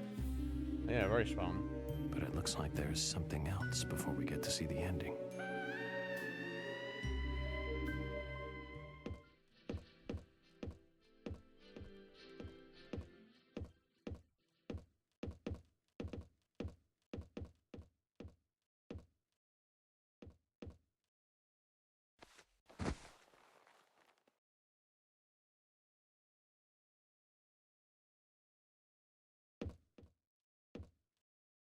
Okay.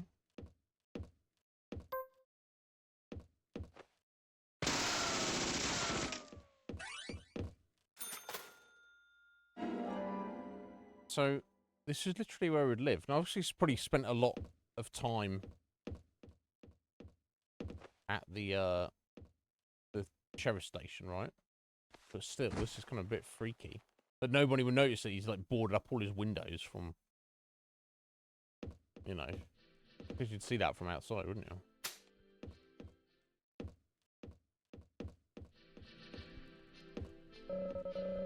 A draft of air from somewhere below. Oh, it's got some freaky shit in his basement, presumably. Oh, his fucking kitchen's dirty and shit. What the fuck? It's...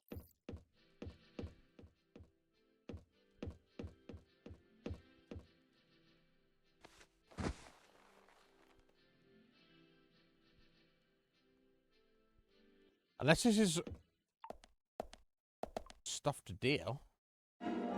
Oh, it's a card. Okay. Unless this is literally not only his house, but the house he lived in with his mother. So it's kind of all like got mad juju with it. Okay, let's run down to the basement. We got some music playing.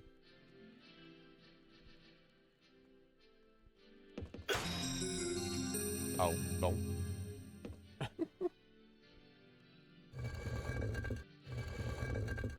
Okay, a stone secret door.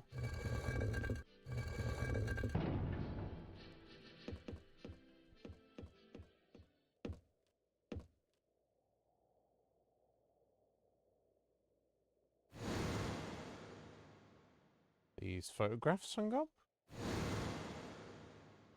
Oh my god, look at the photographs he's got of Emily. Oh my god, psycho.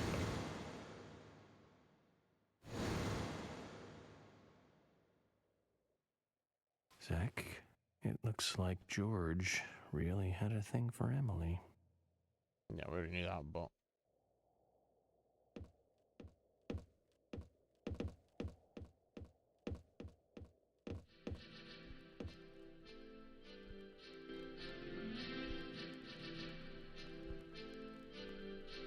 That's the music.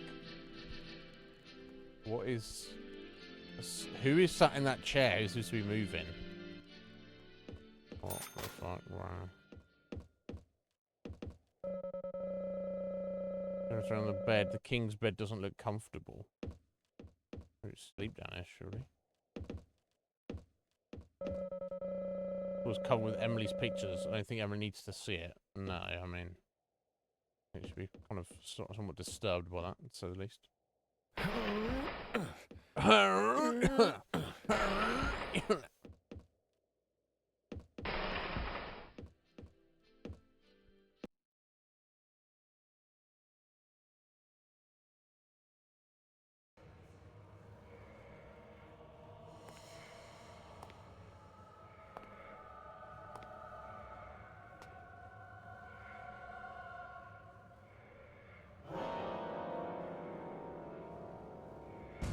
Okay, we've got a random Meeting dead the mother is always a bad experience It's after his mum. killing the son. God. And she's obviously got the red fucking plants growing out of her.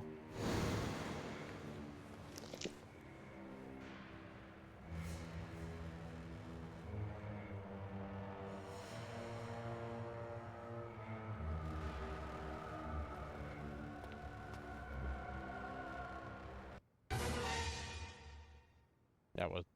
You really need to do that. That was kind of obvious.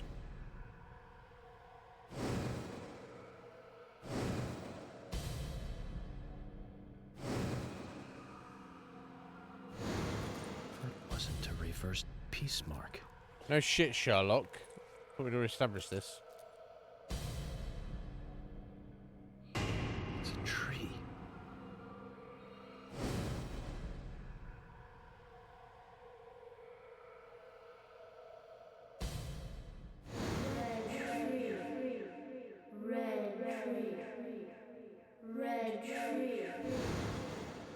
Red tree.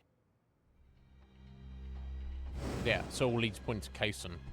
His coffee told him early on, didn't it? So somehow, if he's the originator and Kaysen is actually... Forrest Kaysen. You already know this, dickhead. Come on. He's the one? And obviously he somehow, because he was involved in that experiment... Oh, there we go. Picture there. Did I come to, what's he written on it? Emily. I don't know what I said on that picture. So yeah, Kaysen... Oh, there you go. Come to the theatre. There the final curtain shall rise. Okay, so he's basically... Kaysen and George were buddies. So whatever reason...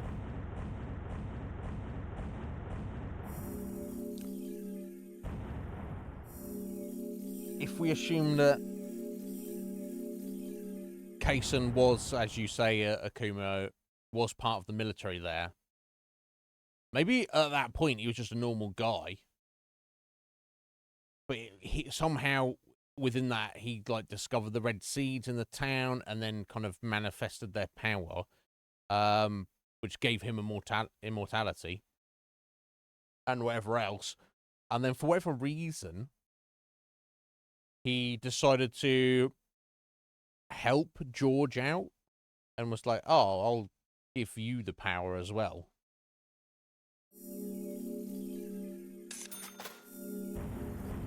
But yeah, imagine keeping your dead mum in your basement and be like, almost like, so fuck you. Be like, yeah, I'm going to just use your body as fertilizer for these little red plants, because this is my, almost like, this is my real mother. This is the thing that actually has given me something here. Previously during the investigation. Welcome to Greenvale. Agent Francis York Morgan. You're out of your mind. The goddess won't smile for you anymore, George. Emily. Which room is Emily in? That wasn't a reversed peace mark. Red tree. Zach, I need you to pray with me. Pray that things have not gone too far. So I assume at this point then, Kaysen probably is annoyed at York for fucking up his plan and finding shit out and removing his minion, George. But what does he actually want from him? Is he going to just kill Emily for revenge? Is he going to use her as bait to actually get at York? Okay. I've seen things from Harry's dad's point of view.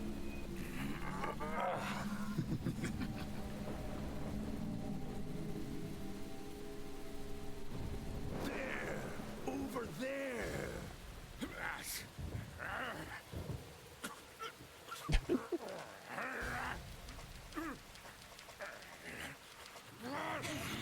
Oh, we're playing as the Raincoat Killer, are we?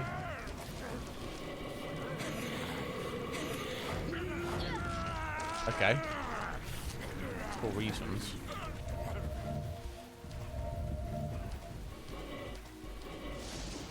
Episode 25, Zach Morgan.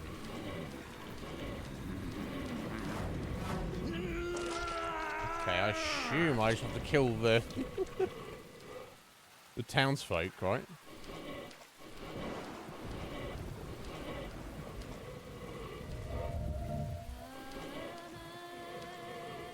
Oh, okay. Amazing Grace, of all things now.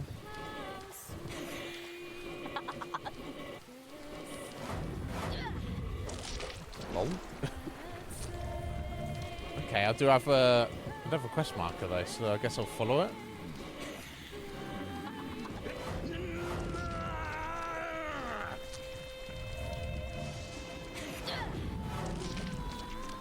Although we know that the bell's going to toll to 2:13, don't we? And why is his axe creating sparks being dragged across grass? Oh well.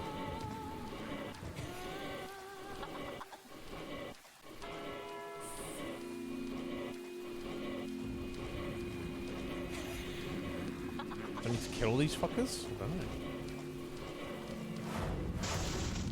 Well, I don't think I feel like I've got any closer to that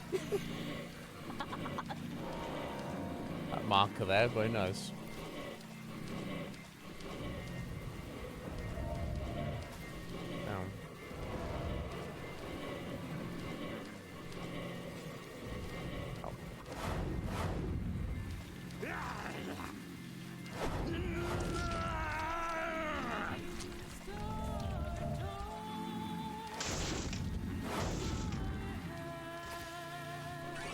Lol, the Raincoat Killer is picking up money for York.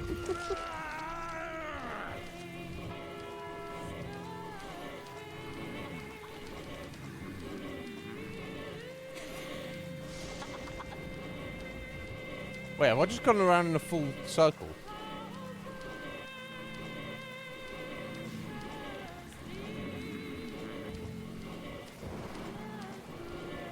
I'm feeling maybe I can't actually even leave this area.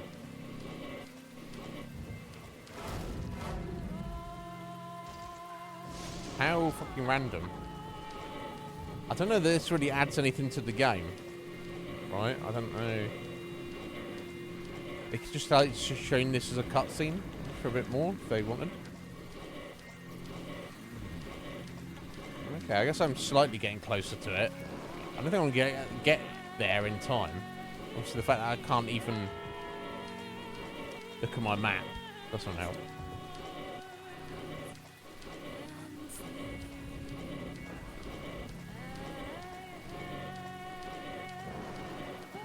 Okay, I guess I'm technically getting closer to it then. How very random.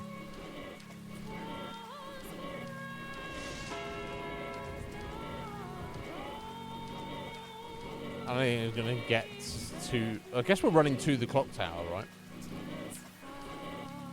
I don't think he's going to... We're going to get up there before the 13th toll. But actually, maybe we will at this rate. It's kind of slow, right?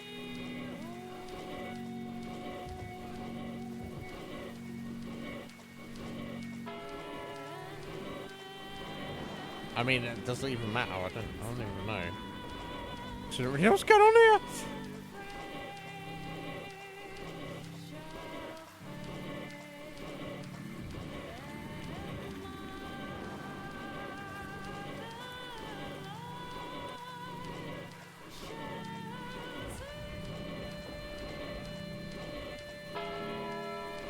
I guess we will. I guess we did. I guess that's close enough.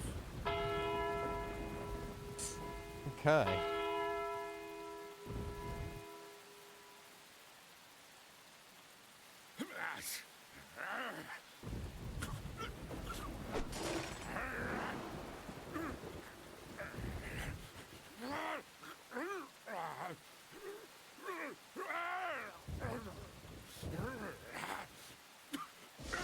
Now, why have they come up here? We're on a timer now.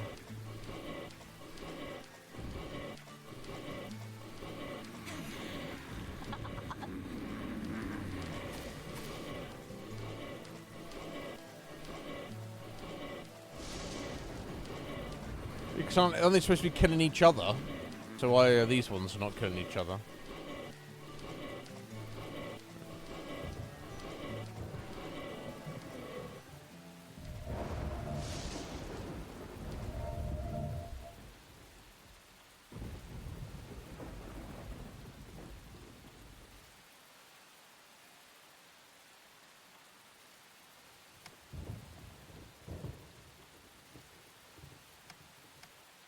Oh, there we go. Yeah.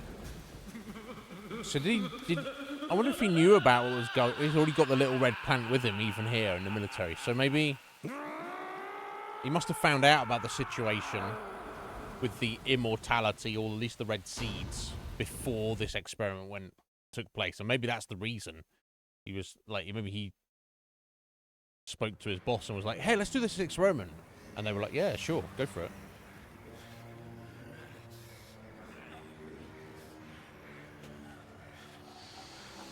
Oh, it's all the actual town's residents have been monsterfied.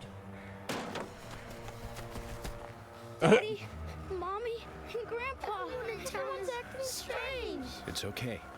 Don't worry, Isaac and Isaiah. I will kill them. No worries.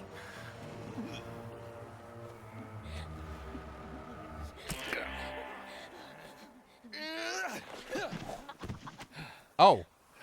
And even the kids. So why is York immune to it, then?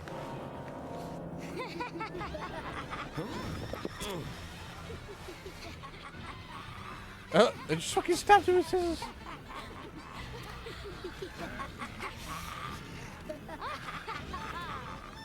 Zach, the situation has gone way out of control. We need to get inside the theater. There you do.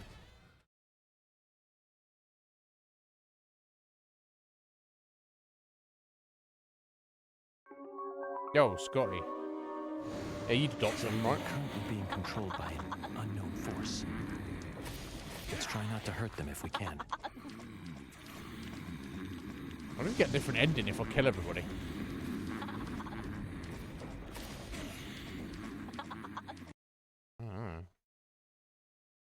I don't know. I didn't Scotch with. Very well. You drowned them.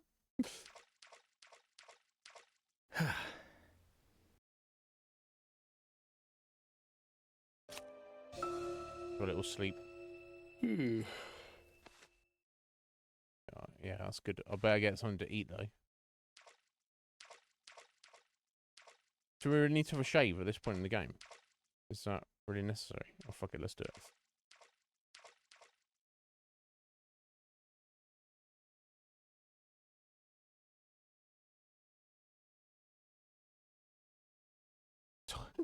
Tidy up one final time before we go rescue Emily.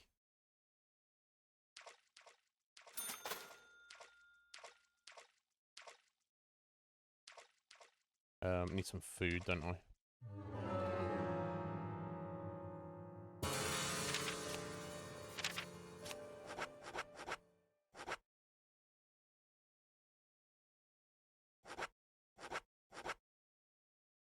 Alright, see the pickles. And again.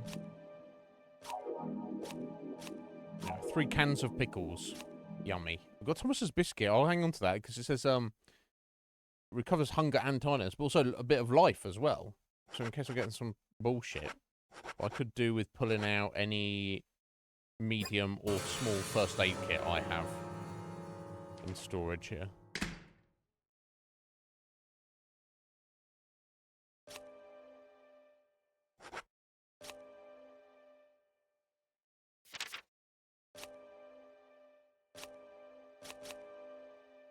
Right, yeah, okay.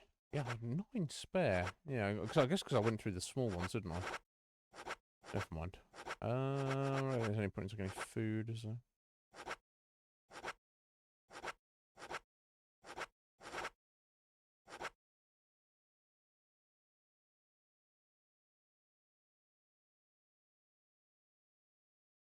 Oh, okay, that's interesting. What's on a fucking sandwich? Is that eggs? It's like a fucking fried egg. Bagel sandwich made by Emily recovers both hunger and tiredness, but then makes them increase again faster. Huh. I don't think we need to take that with us. Yeah. 3 cans. I mean, some people don't want to eat pickles quite like that, but I would. Maybe 3 whole cans might be a bit too much, alright, but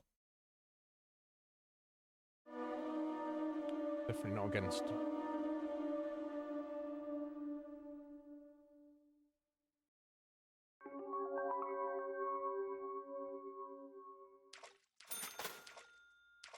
Open this door.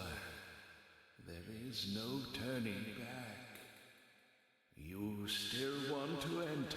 I think that's Harry saying that. Yes. At least it lets you know we're going to the end of the game. Very well, then. Off you go, Mr. York.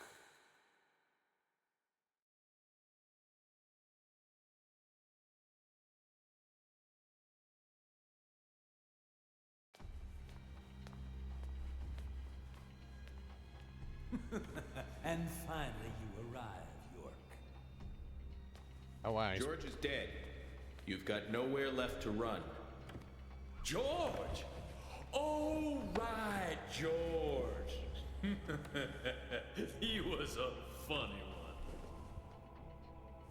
I gave him a toy locket, and he was so impressed, so moved.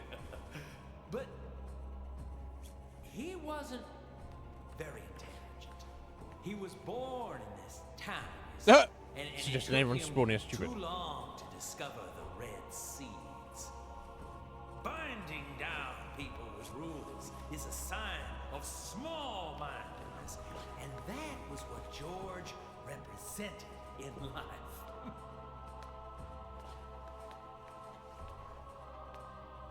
I'm taking Emily. Oh, but I can't allow that now, can I? York, you left her to me, in my care, remember? Yeah, I thought you trusted me. What's he been doing to her? You must remember that. Got a fucking shirt But you hanging didn't open. come. You chose your job over the woman that you love. Casey, this chit-chat is over. Over? Indeed it is. My fun with Emily ended just a moment ago. It was a fantastic moment. Beg your pardon? Oh, what? He's been licking her? Like eating a full-course dinner that ends with the ultimate dessert. I fed her a fake story about my past, and she took in every word. Cut out your nonsense. I told you, no more talk.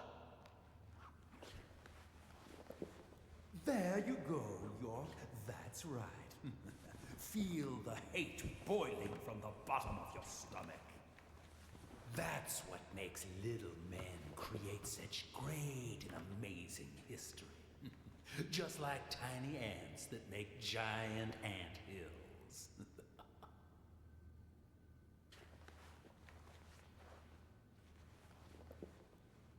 You know, I just had dessert, and yet I'm already hungry again. No wonder why I keep failing at keeping a diet. Kaysen, stop. The next one will pierce you between your eyes. I mean, I would have just shot him at this point, personally. York. Emily, it's me. I'm here. Don't worry. Everything will be fine now. York? No, I don't know if that's true. Is that you? Oh, God. York. Emily, no. That isn't me. York. York. Oh, no! Emily! Oh, no. She's making out with Kaysen. She thinks it's York. Out of it. Okay, that's not a normal sized tongue. Or shaped, for that matter. York. I'm Definitely sorry. It's okay, Emily. Hurry, come over here. We need to get you to the hospital. I can't. I can't go to you.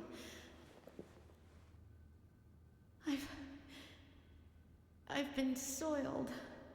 No, that's not true. You have a heart that can't be soiled. No matter what happens to your body, you are still yourself. York.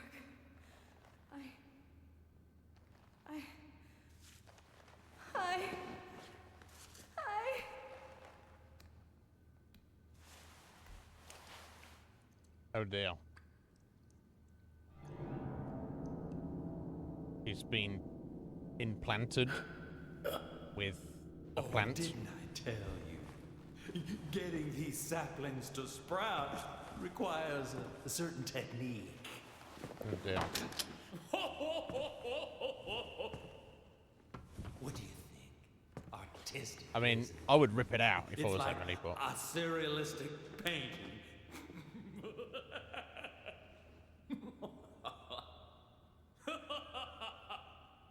York. Shoot me. Emily? Let me die. Please. I don't know how you undo this. All right.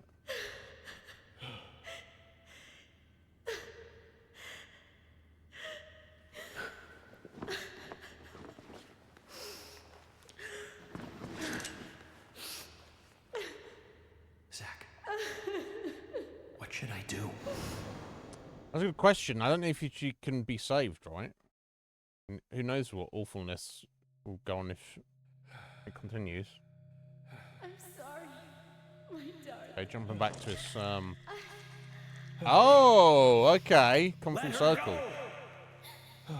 His mum had the same thing. And fucking Kaysen just did it. Xander, it's too late. Once it's like this, This hence is how he's related to directly to the case. Darling, shoot me. I'd rather die. If you love me, let me die. It would be a bit more poignant if we knew exactly what the consequence of that freaky sapling is. Because if she's in a physical lot of pain and then she's going to die, it's not good. Oh, it's turning her into something. Oh, jeez. It's tearing into pieces as well. Oh, wow.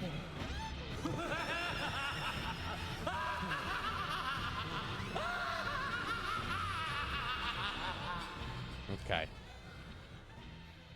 So she's gonna die. At times we must purge things from this world because they should not exist.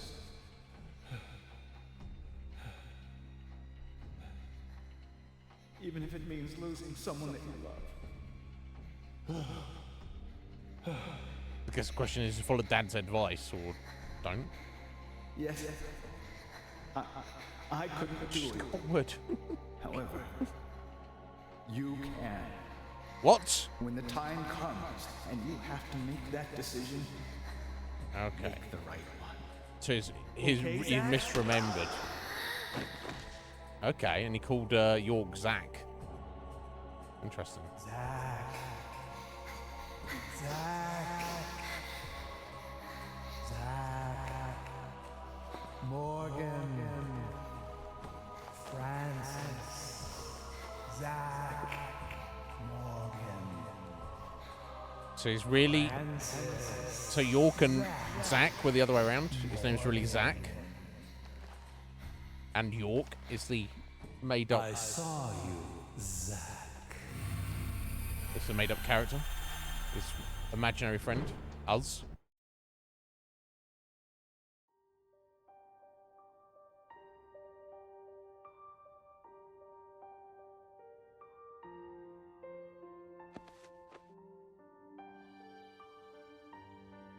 Hey, Zach. It's okay. I'm here. I'm with you. I'll be with you always. We can get through this together. Who are you? My name is York. Me and you will always be together. Okay, Zach? So I guess the reality of this trauma of the event essentially gave him a split personality. Now, give me your hand. And the real original person is Zach. And this is what he really looks like. He's got white hair. And the giant scar. What's his I name? traded places with York. York, the other me. My other personality.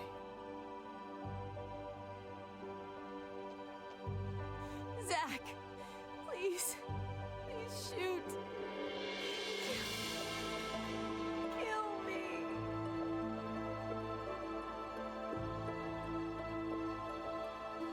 York, what should I do? Tell me what to do, York. Thank you. Zach, you have to decide for yourself what you must do.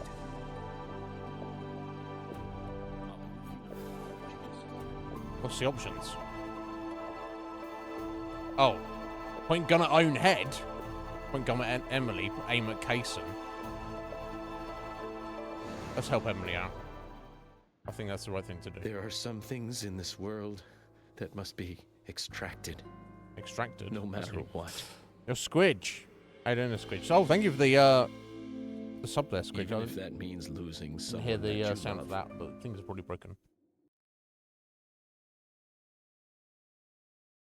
How you doing, Squidge? What's going on? Yeah, I don't know if this is the right thing to do. Option point the gun at his own head. That seems wild. I can't do it.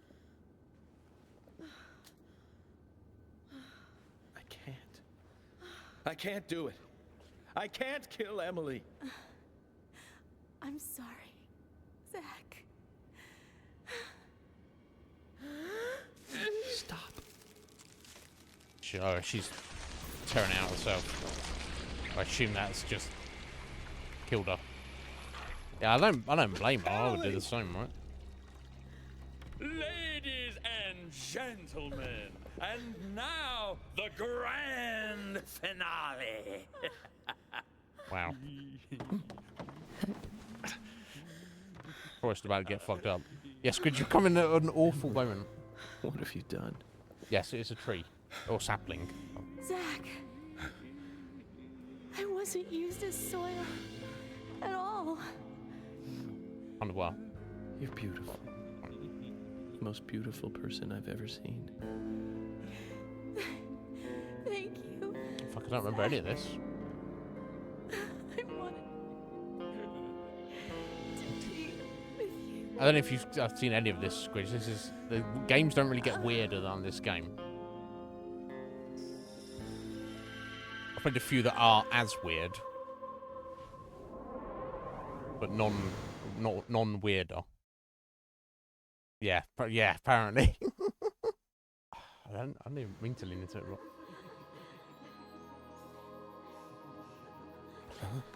Oh, it's now Emily. So Emily's dead. So regardless of what you choose to do, she dies. Emily, no.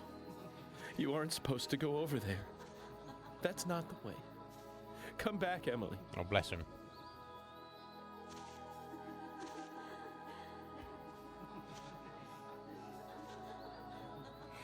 York and Zach. Finally, I understand. You two really are best friends. I'm a little jealous.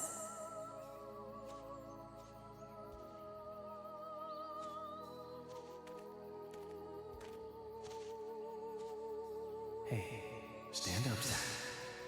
It's up to you now.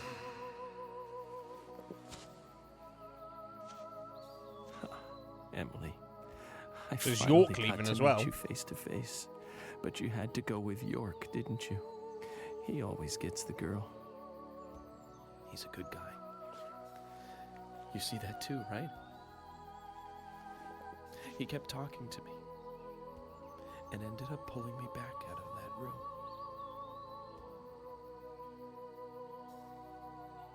I'm sure he'll make you very happy.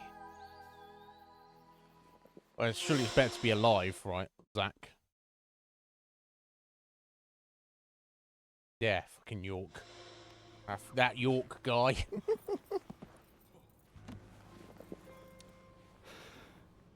Bless her. Emily was too nice. She didn't deserve anything bad happening to her, and she was murdered by a fucking supernatural psycho. Why did you bring Zach back? Who the hell are you two? How did you get out of the Red Room?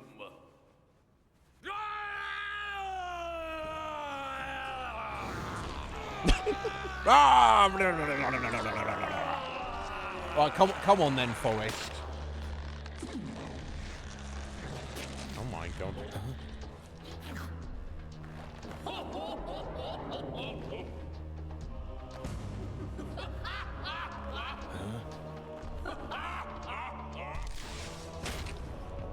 Oh my. Gold? Okay. Zach, go back to the Red Room. Make me.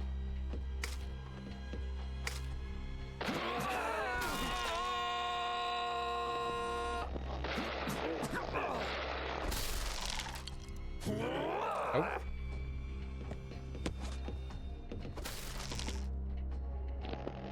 I've got an idea, Forrest. How about you get fucked?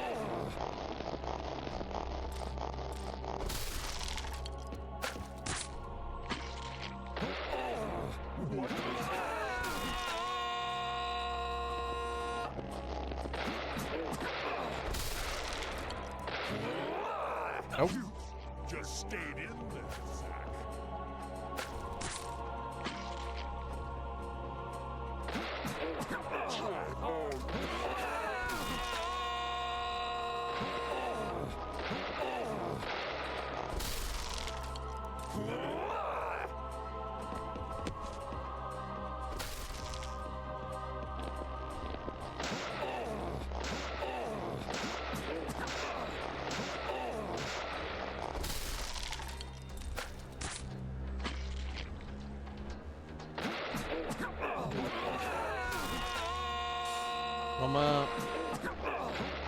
I'm putting the damages on him.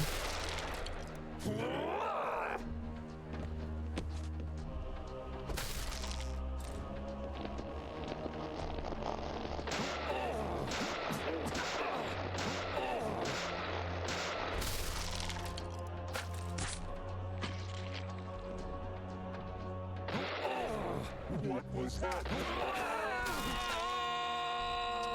I think there's another stage to this. I'm pretty sure.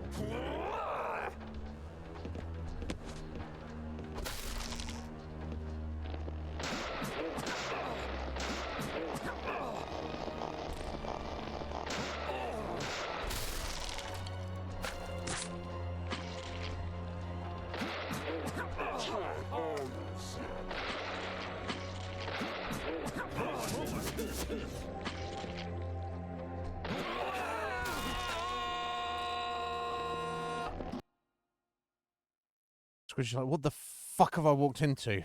But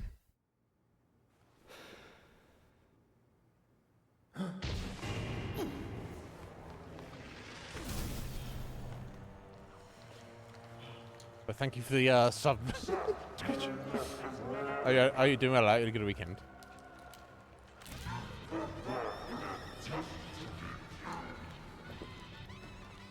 Could have stayed in the White Room. Just like that senile old man. Humans are so foolish. So foolish. There's nothing to compare.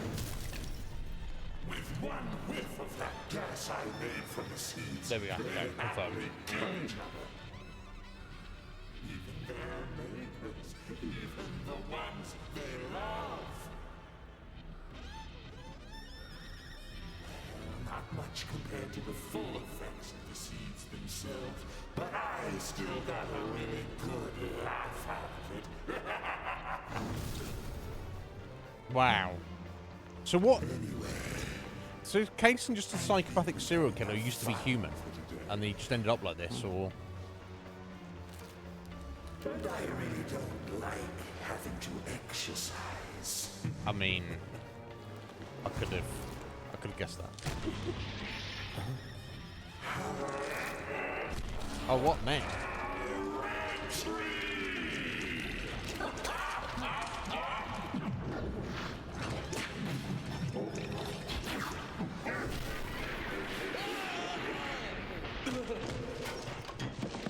Wow. Yeah, no, Squidge, enjoy your dinner. Take care. Yeah, we definitely. I'm glad we didn't try to force this on Friday. It would have been like kind of 2 hours over. Okay.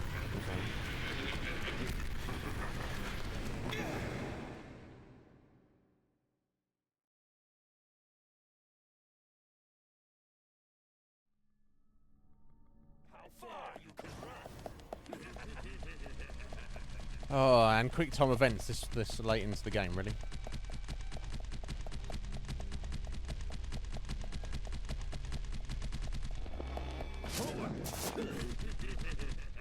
Oh. Oh.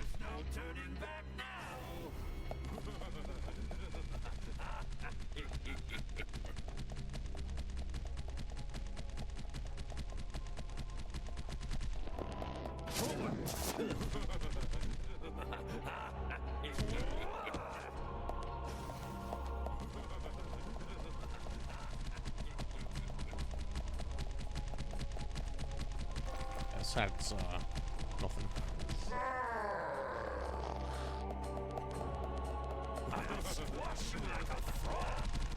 Like a frog, of all things. He fell off! Oh my days.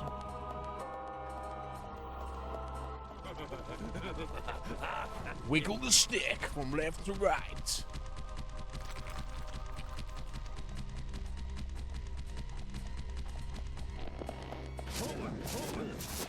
Oh, jeez.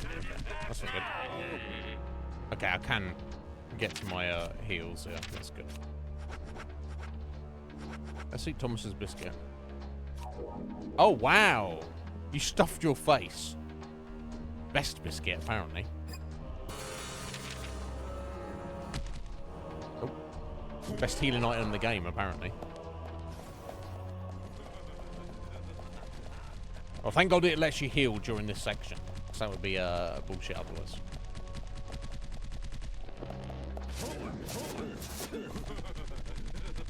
I wasn't expecting a double there.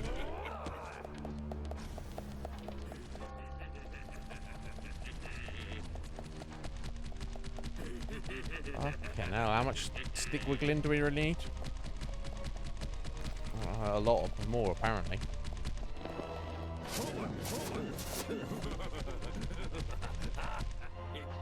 Oh, fuck.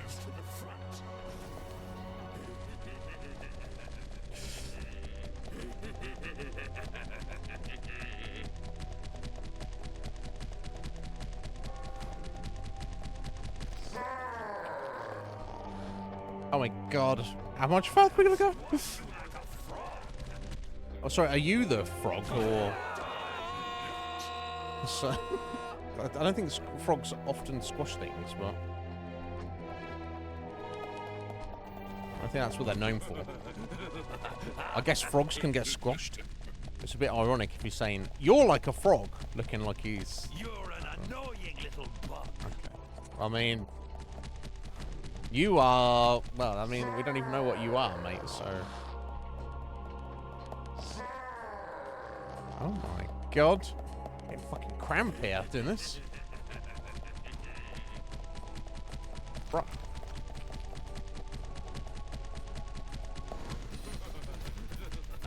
Are we done now?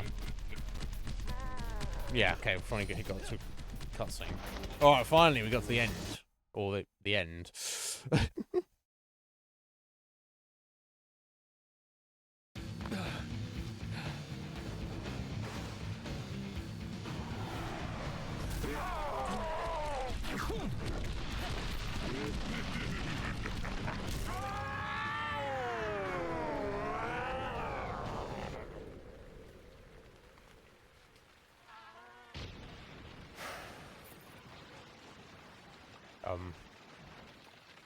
Okay. Emily, I will avenge your death. Just a moment longer. I'll buy you a new dress to make up for all the pain I've caused you. The dress you wore when you came to my hotel room didn't seem to fit you right.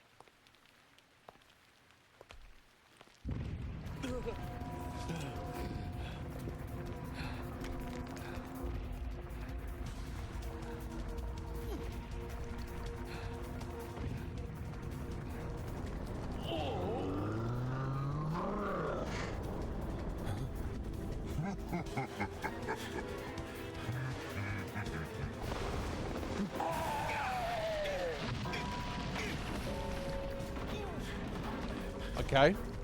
Alright, Forrest. You got big.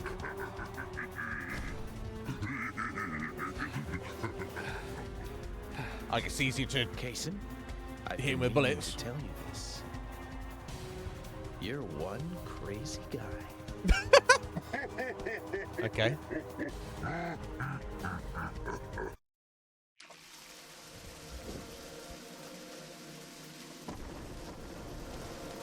Let's go now. I've got to hit the door, right? Yeah. rather than hit him, I'll bet.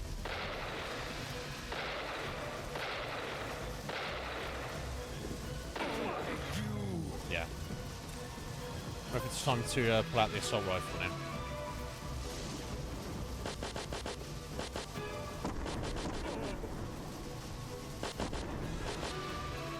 I can land a shot on it. What's this pain?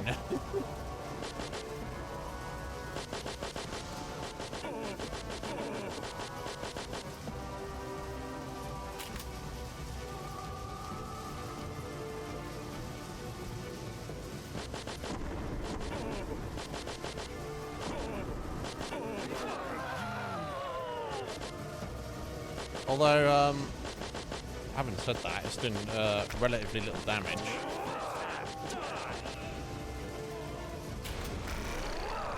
Oh, okay, so that is it. Oh, you can't shoot in the face as well? I'm trying to switch back to the Magnum, I think. Actually.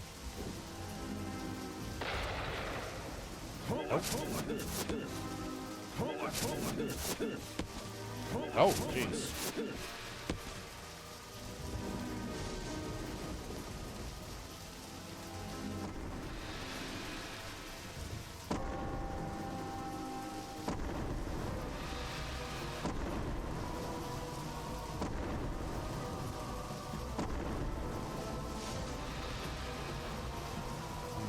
Trying to get a beat on it. It's a little awkward, to say the least. Oh. Oh, okay. I'm actually out of rounds for the mag. Okay. Well, that's a thing. Never mind. Stupid me. Never mind, eh? Okay, we'll make do with the assault rifle then.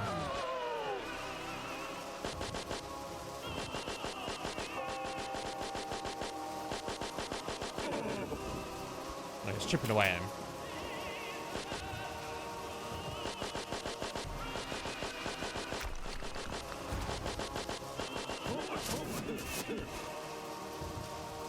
There's mag rounds there. Oh, there are. Nice. Okay.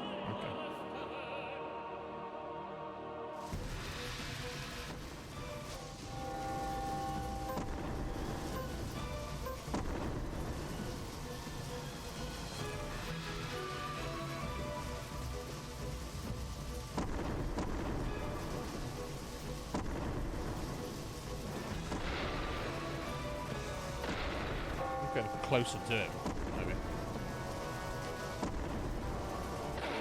Yes, okay, that's probably what I should have been doing from the start. Never mind.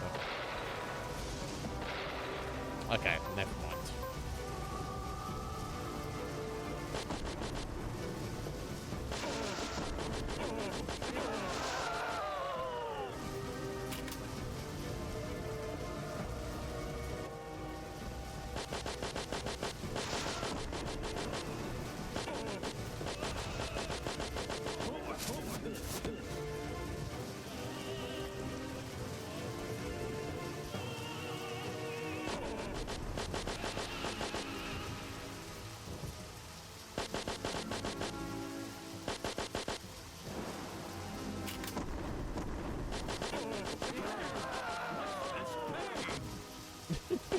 I don't know what pain is.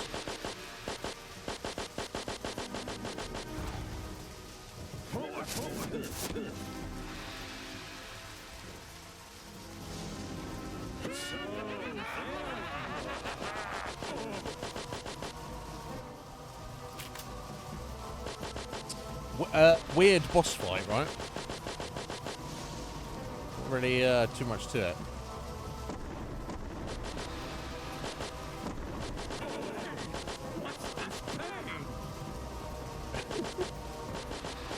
It's called the pain of being a bad guy.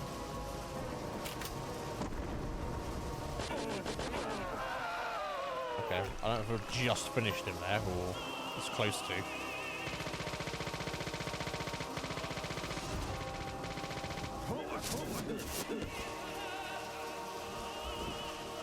That seems to be, he only seems to have those two attacks that he doesn't even use that often.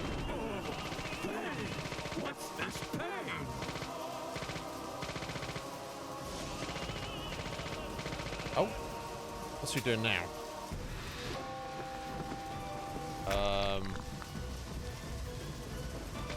You're an annoying little bug. Oh, I mean, you put it in your pocket there, right?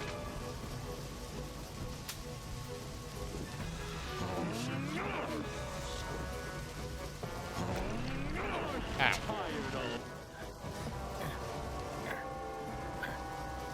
Get up, York. I mean, Zach. I feel like he put it in his pocket. Maybe put it in his back pocket? We've got to wait for him to do that attack and like run up his arm or something weird.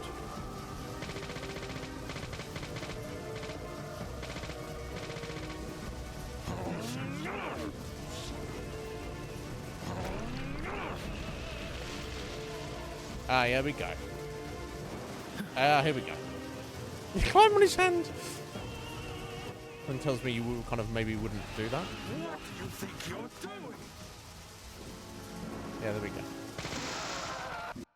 Okay, I think that's that.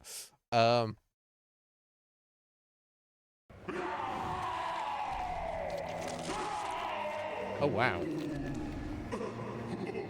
Some Resident Evil shit.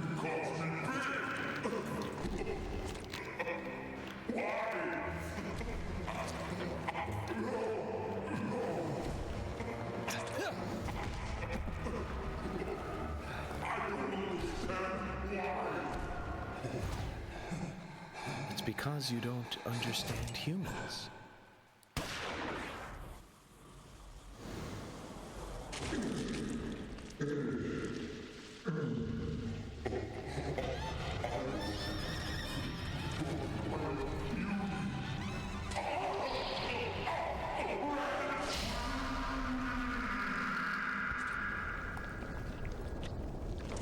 Alright, Zach, calm down, you bad man.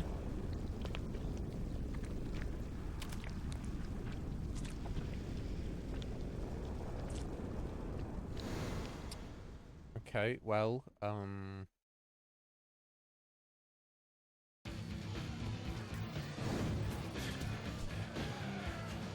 oh, then it suddenly ends the insanity. With the death of Kaysen.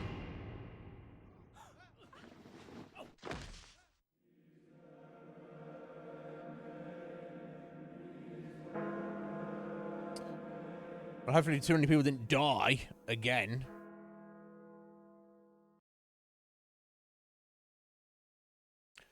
Fucking depressing. I wonder if there's a... I don't think there is. Your three choices you have there at the end. Emily. I think it's a way to York save tries Emily. Not to show it, but he's pretty shy. Don't wait for him to propose. Just ask him to marry you. Okay, that's random. It's like, Emily, you're dead. In the afterlife, you should marry my alter ego. My imaginary friend who has also now left me. So it's also, that means he's dead.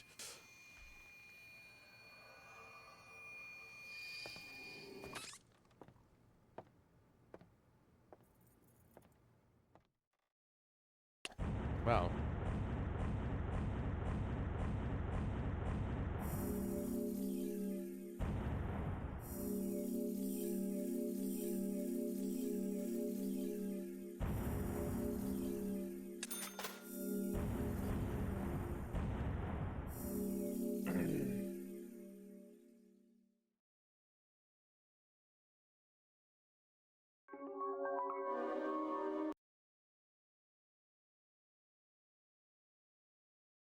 Final chunks of the game?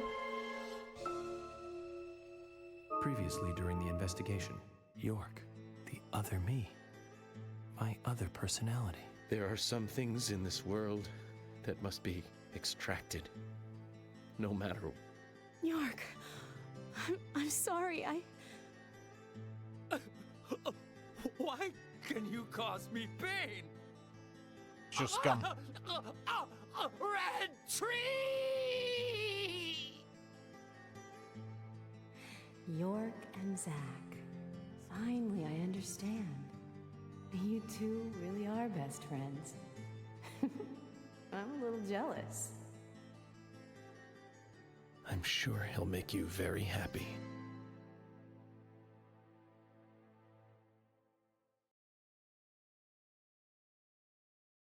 Chapter 26, Epilogue. Okay. About Harry's place. And he's finally decided he doesn't need the gas mask because Cason's dead. Are you leaving today? Maybe. Zach, that story I told you the other day, did you believe any of it? Hold up. The fact of the matter is that I couldn't save Emily. So it really doesn't matter whether I believed you or not.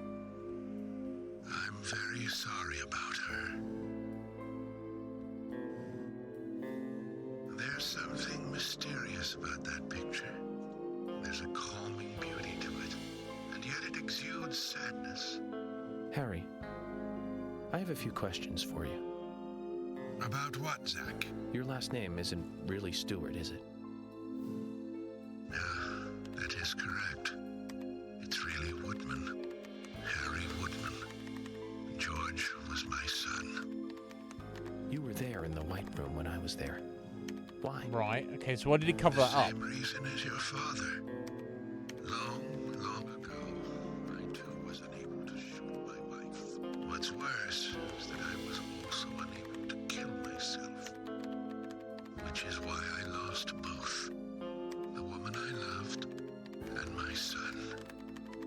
My wife suffered from a mental illness, but I still loved her. I wanted to save George too, if I could. Everything was my fault. If only I had the courage to make the right decision, Emily and the other girls would not have died. But you have put an end to all of that. I wonder if they are happy. Zach, no need to worry about that. York will guide Emily and the other girls to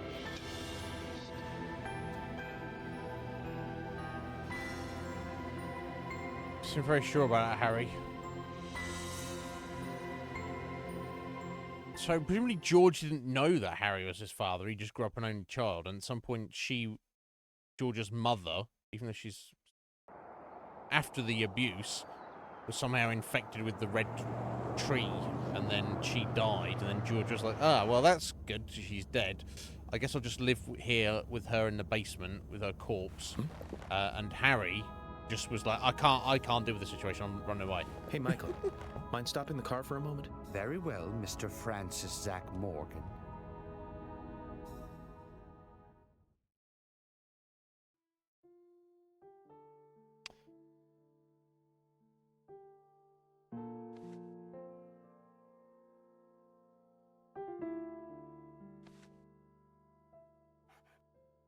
I heard you're leaving.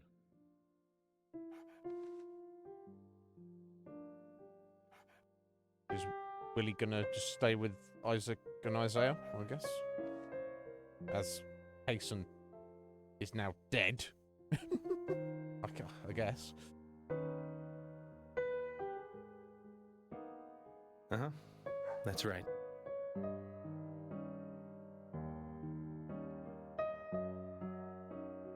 It's a shame about Emily, and the other girls, too.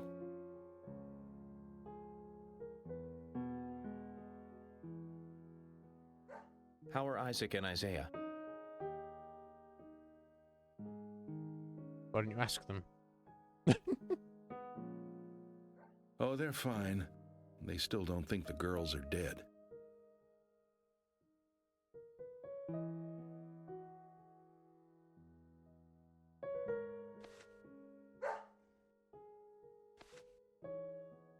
Give it to him yourself. He's right next to you.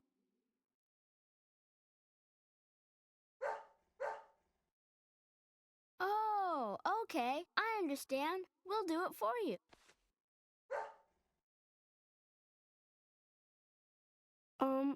Emily kind of told us to give this to you.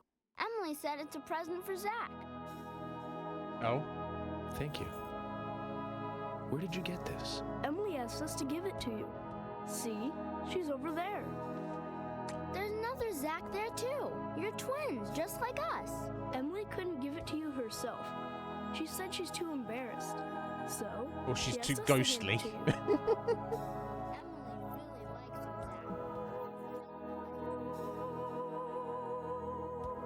She likes York better, though.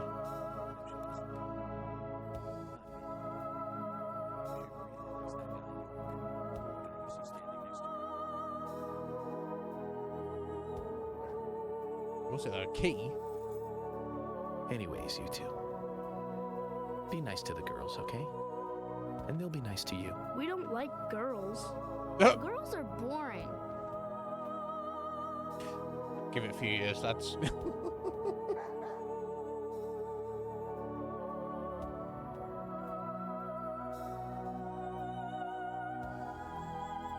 Gotta love them. Just full of energy.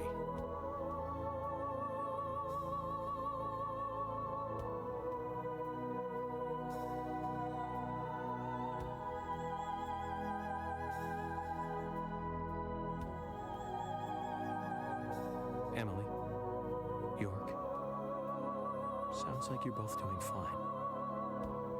I feel better about you two now. And hey, York.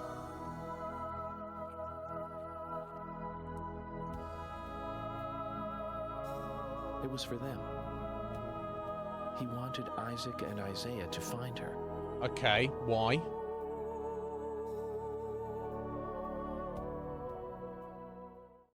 Why did he want that? Zach Morgan, if you are finished, if you are, please, let us return to the car. No need for that. You can go home. I want to take a look around more. Very well, then. I'm sure Mr. Stewart will approve of that. Ah, thank you, Michael. Okay.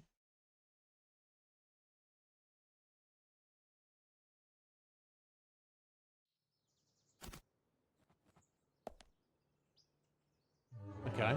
It's randomly 10 o'clock in the morning. I think this is technically the final chapter. I think this is more like if you have any side quests you haven't completed. Now, of course, plenty of the side quests cannot be completed at certain points, but obviously you have chapter select. So if you had...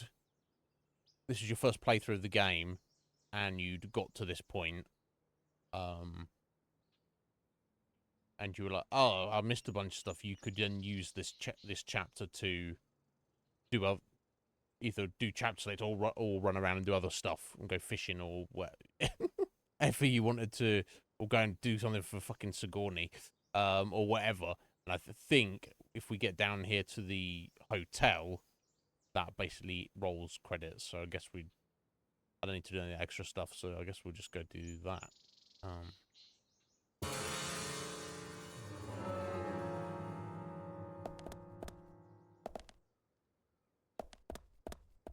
I think we're just straight shot down the road here. Yeah, pretty much, Kuma.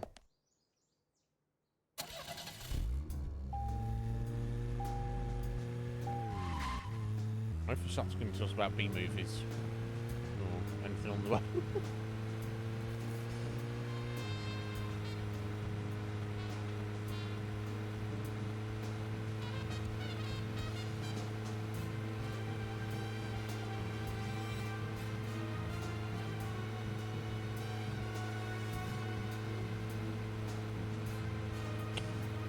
Yeah, I don't know how the chaps select your icons.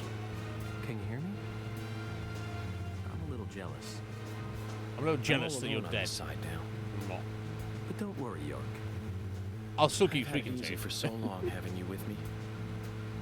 I need to get used to being on my own.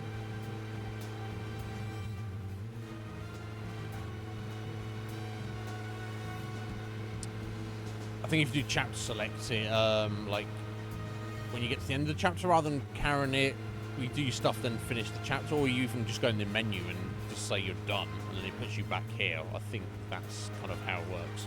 I can't say for certain though. It's been too long. Well, it matters for us.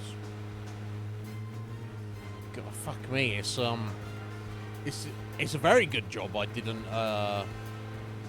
try and do all this on Friday. It would be fucking midnight before we finished.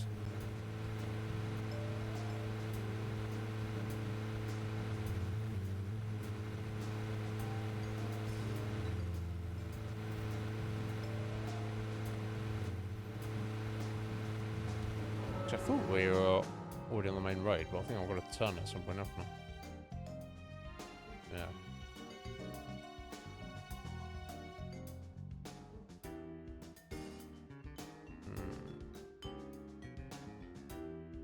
Give it the best place. It's actually probably best if I turn here then, I expect. Yeah.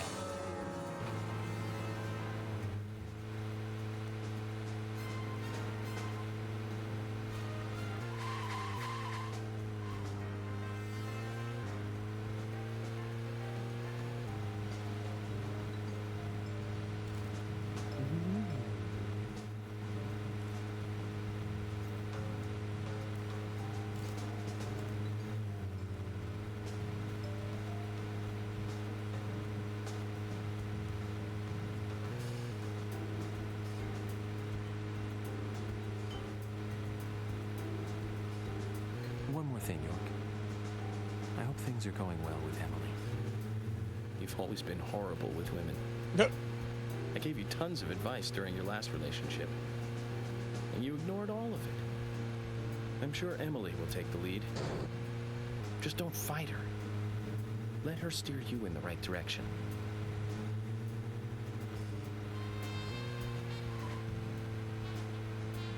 There we go. Right, main road.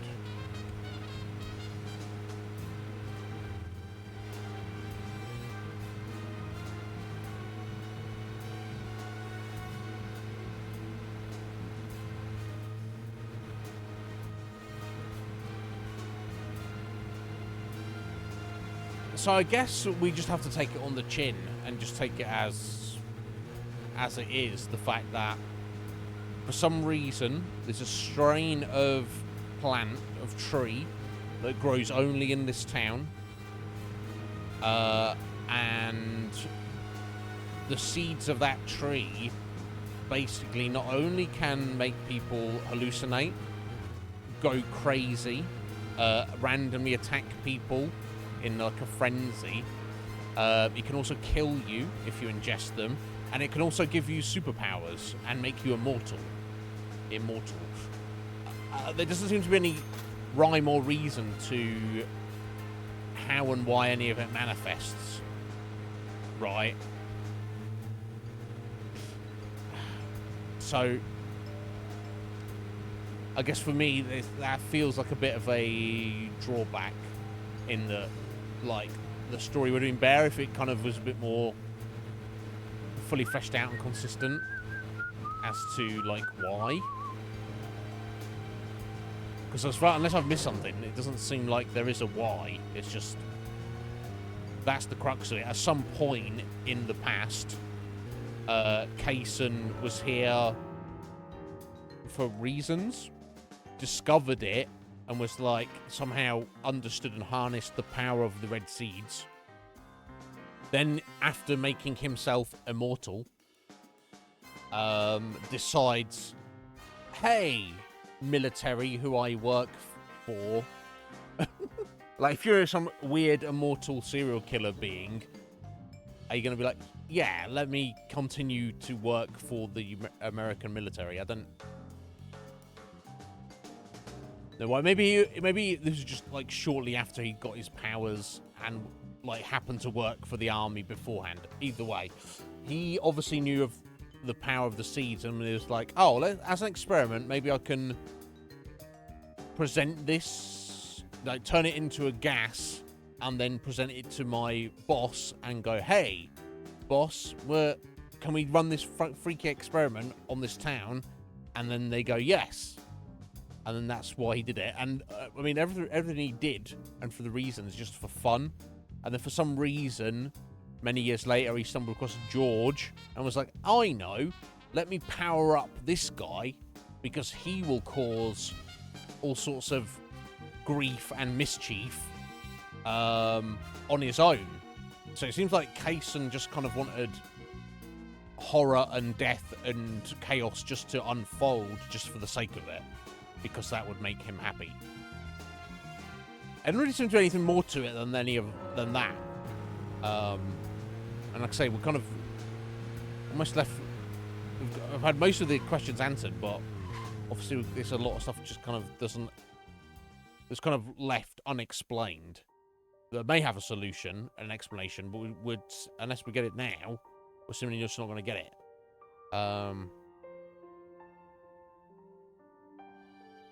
York, tonight I'm going to sleep like a baby.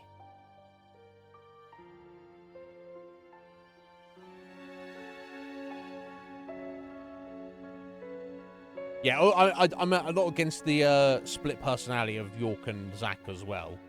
That York was created to defend him against, buffer him against the trauma of what happened to him as a child. And the switcheroo of that we think Zack is the imaginary friend, but he's not. It's actually, he is Zack. And York is actually the imaginary friend he created. Yeah, we're ready.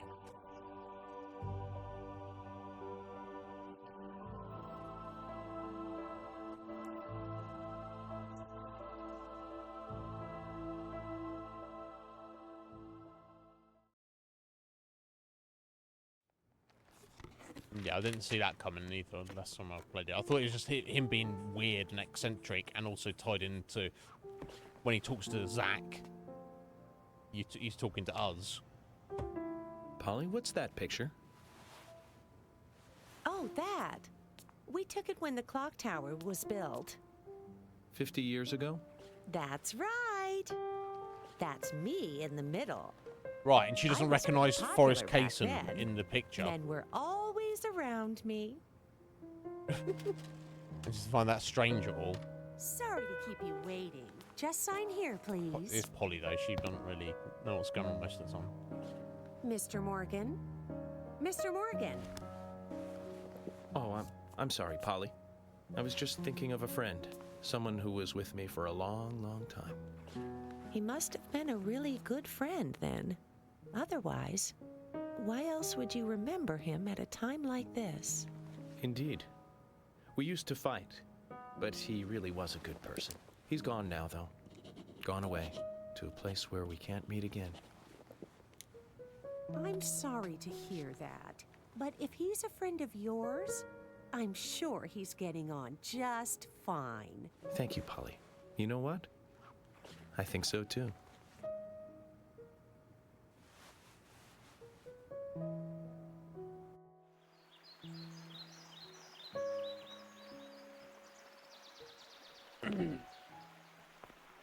Okay. So you're leaving now, Zack, and you're just going to walk out of town? Yeah, wearing the same outfit as well. Right. Okay, Mark. All right.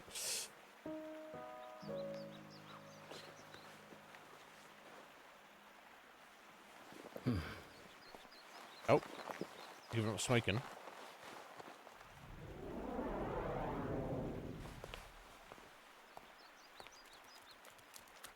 Okay, there's Willie. With the Kaysen doll. Okay.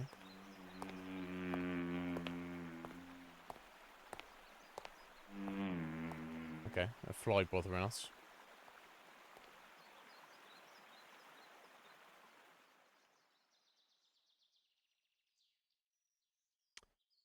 Right, okay, I think that's it, right?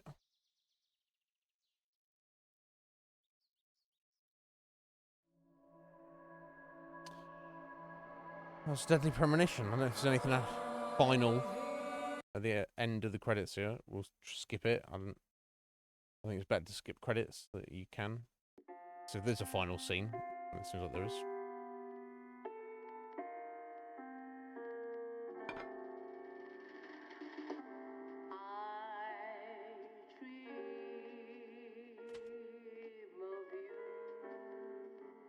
Okay, Emily and York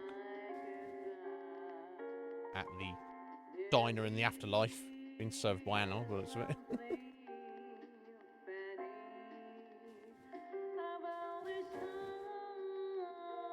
Alright, and the rest of the victims.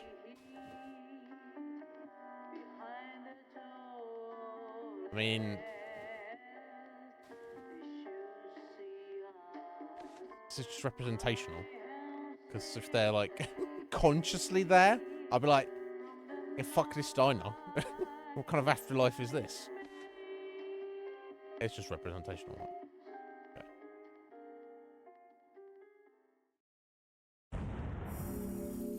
Okay. Yep, cleared. Anything else?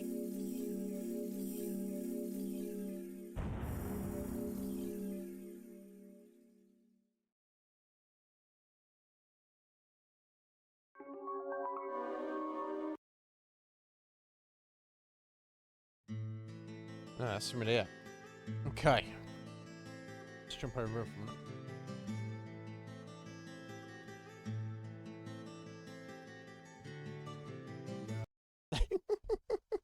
Right, yeah.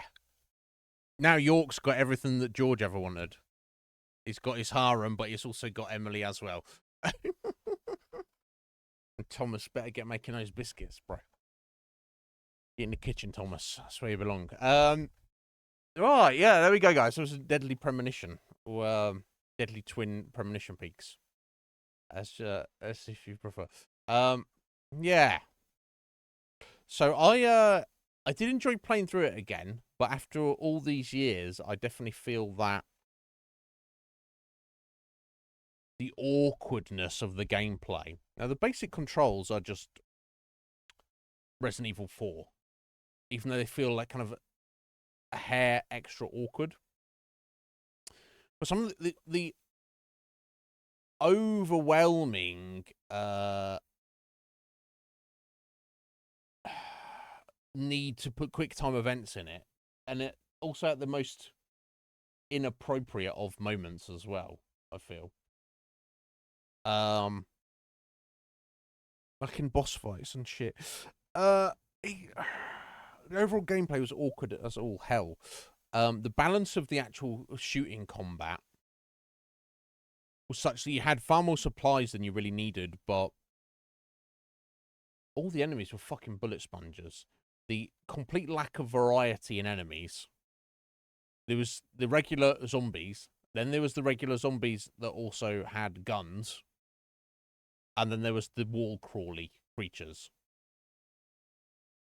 Aside from the George boss fight and the Kaysen boss fight, that was it. There was nothing else in the game, which is somewhat disappointing. The RPG elements that they put in really had little to no bearing on the actual gameplay.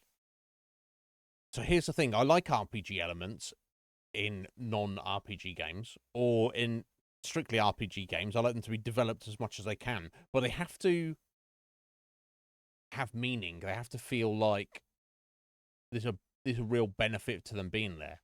Now, with all the, for example, all the food items you find throughout the game, the fact you can buy them, and the fact there's a money system and everything, the fact you've got the hunger and tiredness meters, none of it really truly matters. You do have to pay attention to it, barely, but it's such a small factor in the game that it would actually, it needs to go one of two different directions. Flesh it out fully, so it is actually of some importance, and it actually is worth engaging with and paying attention to, or just remove it completely. And it's in its current state, it doesn't. Those factors don't lend anything to the game, which is a shame. It's I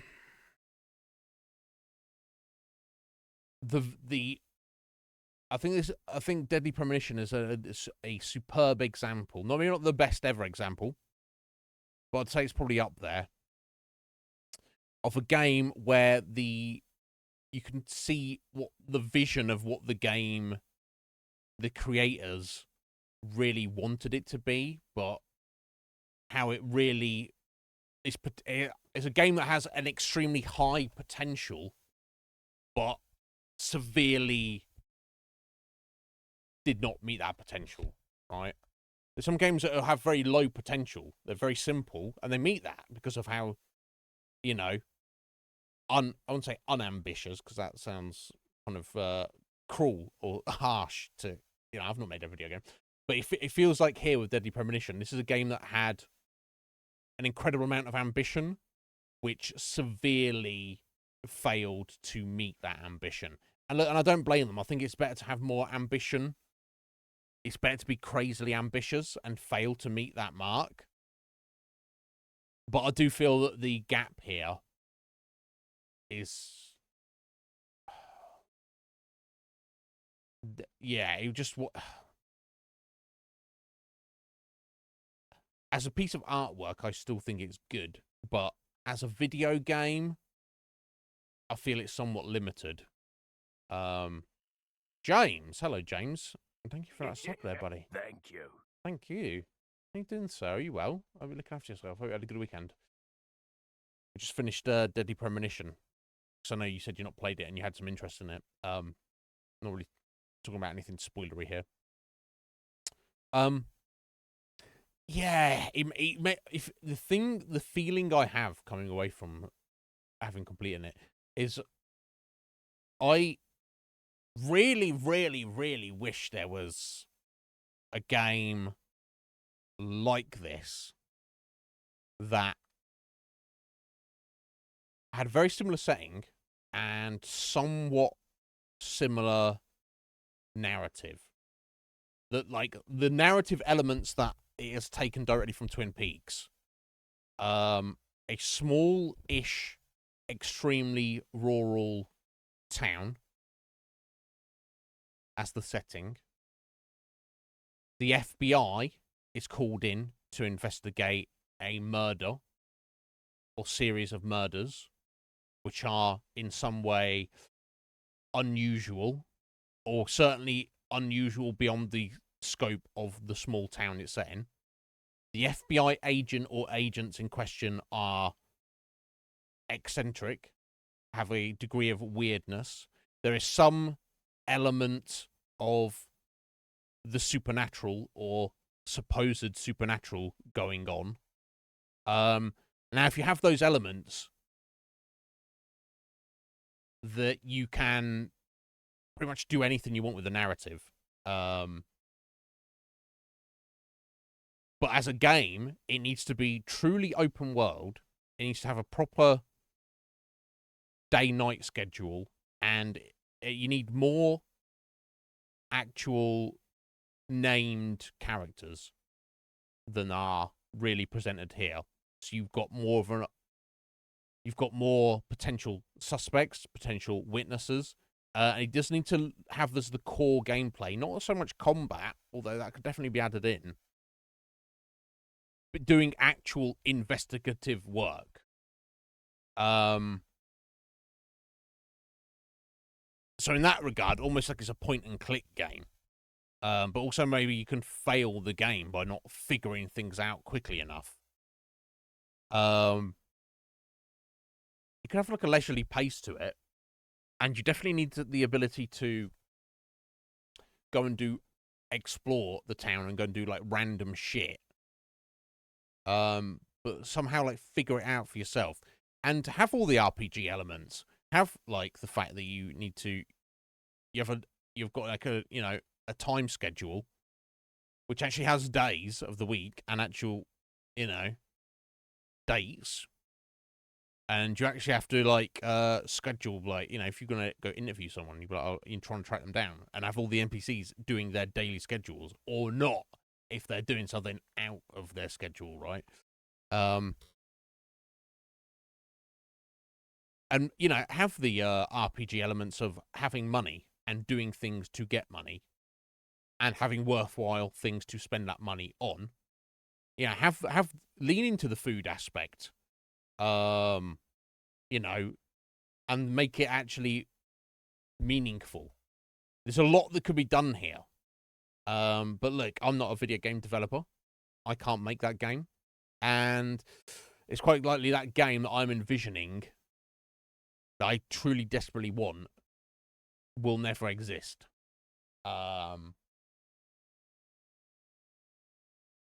Never mind, Dave. Maybe I'll make it in the next life. I don't know. It is what it is. So all that added together, it's just I like Deadly Premonition because of how of the obvious Twin Peaks strong influence. But the vibe is almost there. So I like it for that.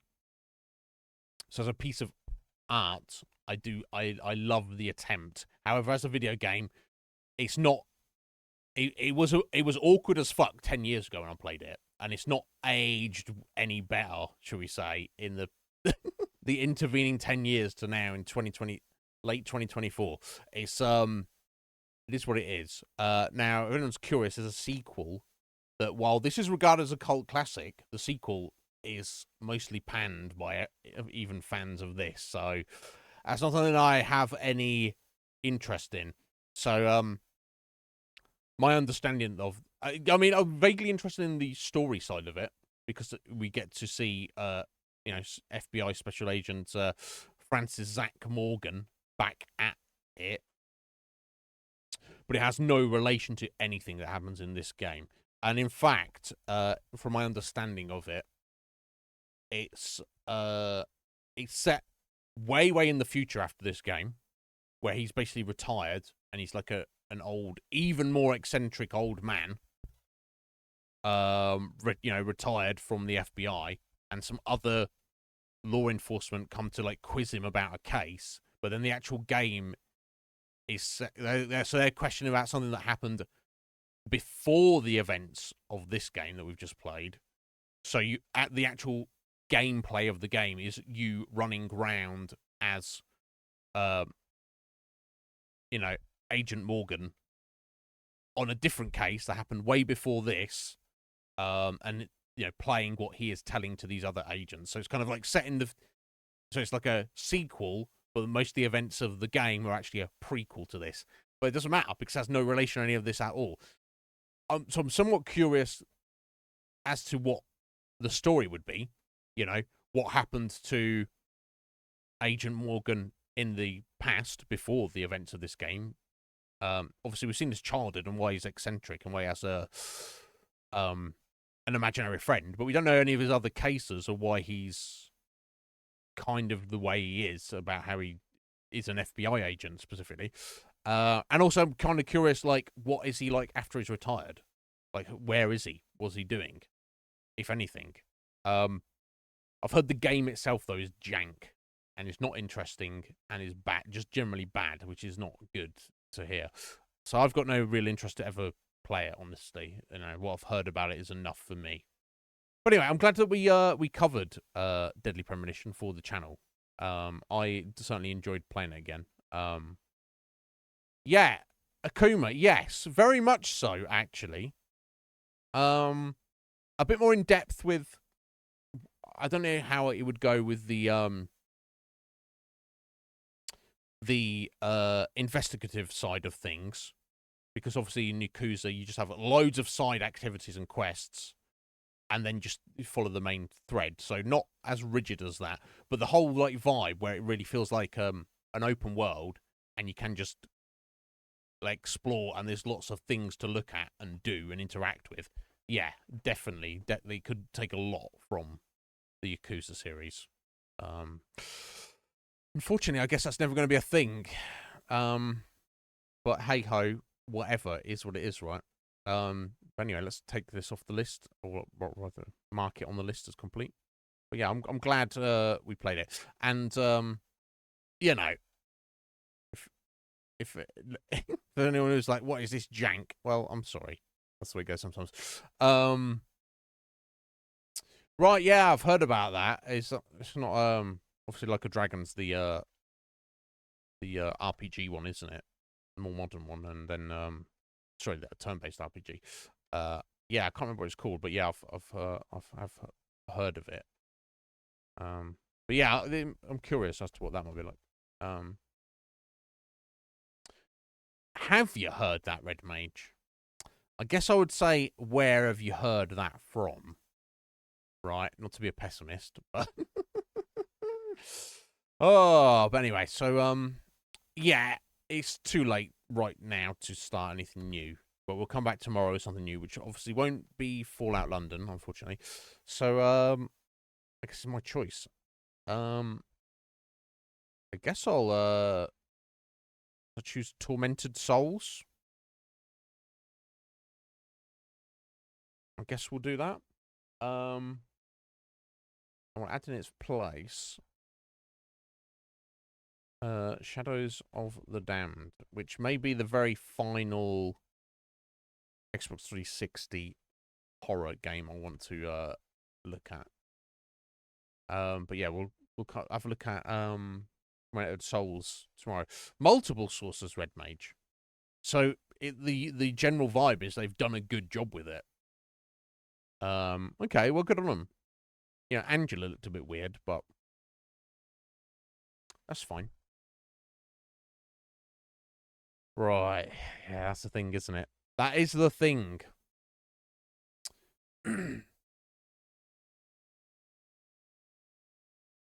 Right, yeah. So we'll come back tomorrow, get it installed, and we'll have a look at Tormented Souls. So if anyone is here who wasn't at the beginning when I mentioned it, it is a modern game, but it is inspired by those old retro early Resident Evil, like, you know, fixed camera perspective, tank control. I assume the controls are a little about.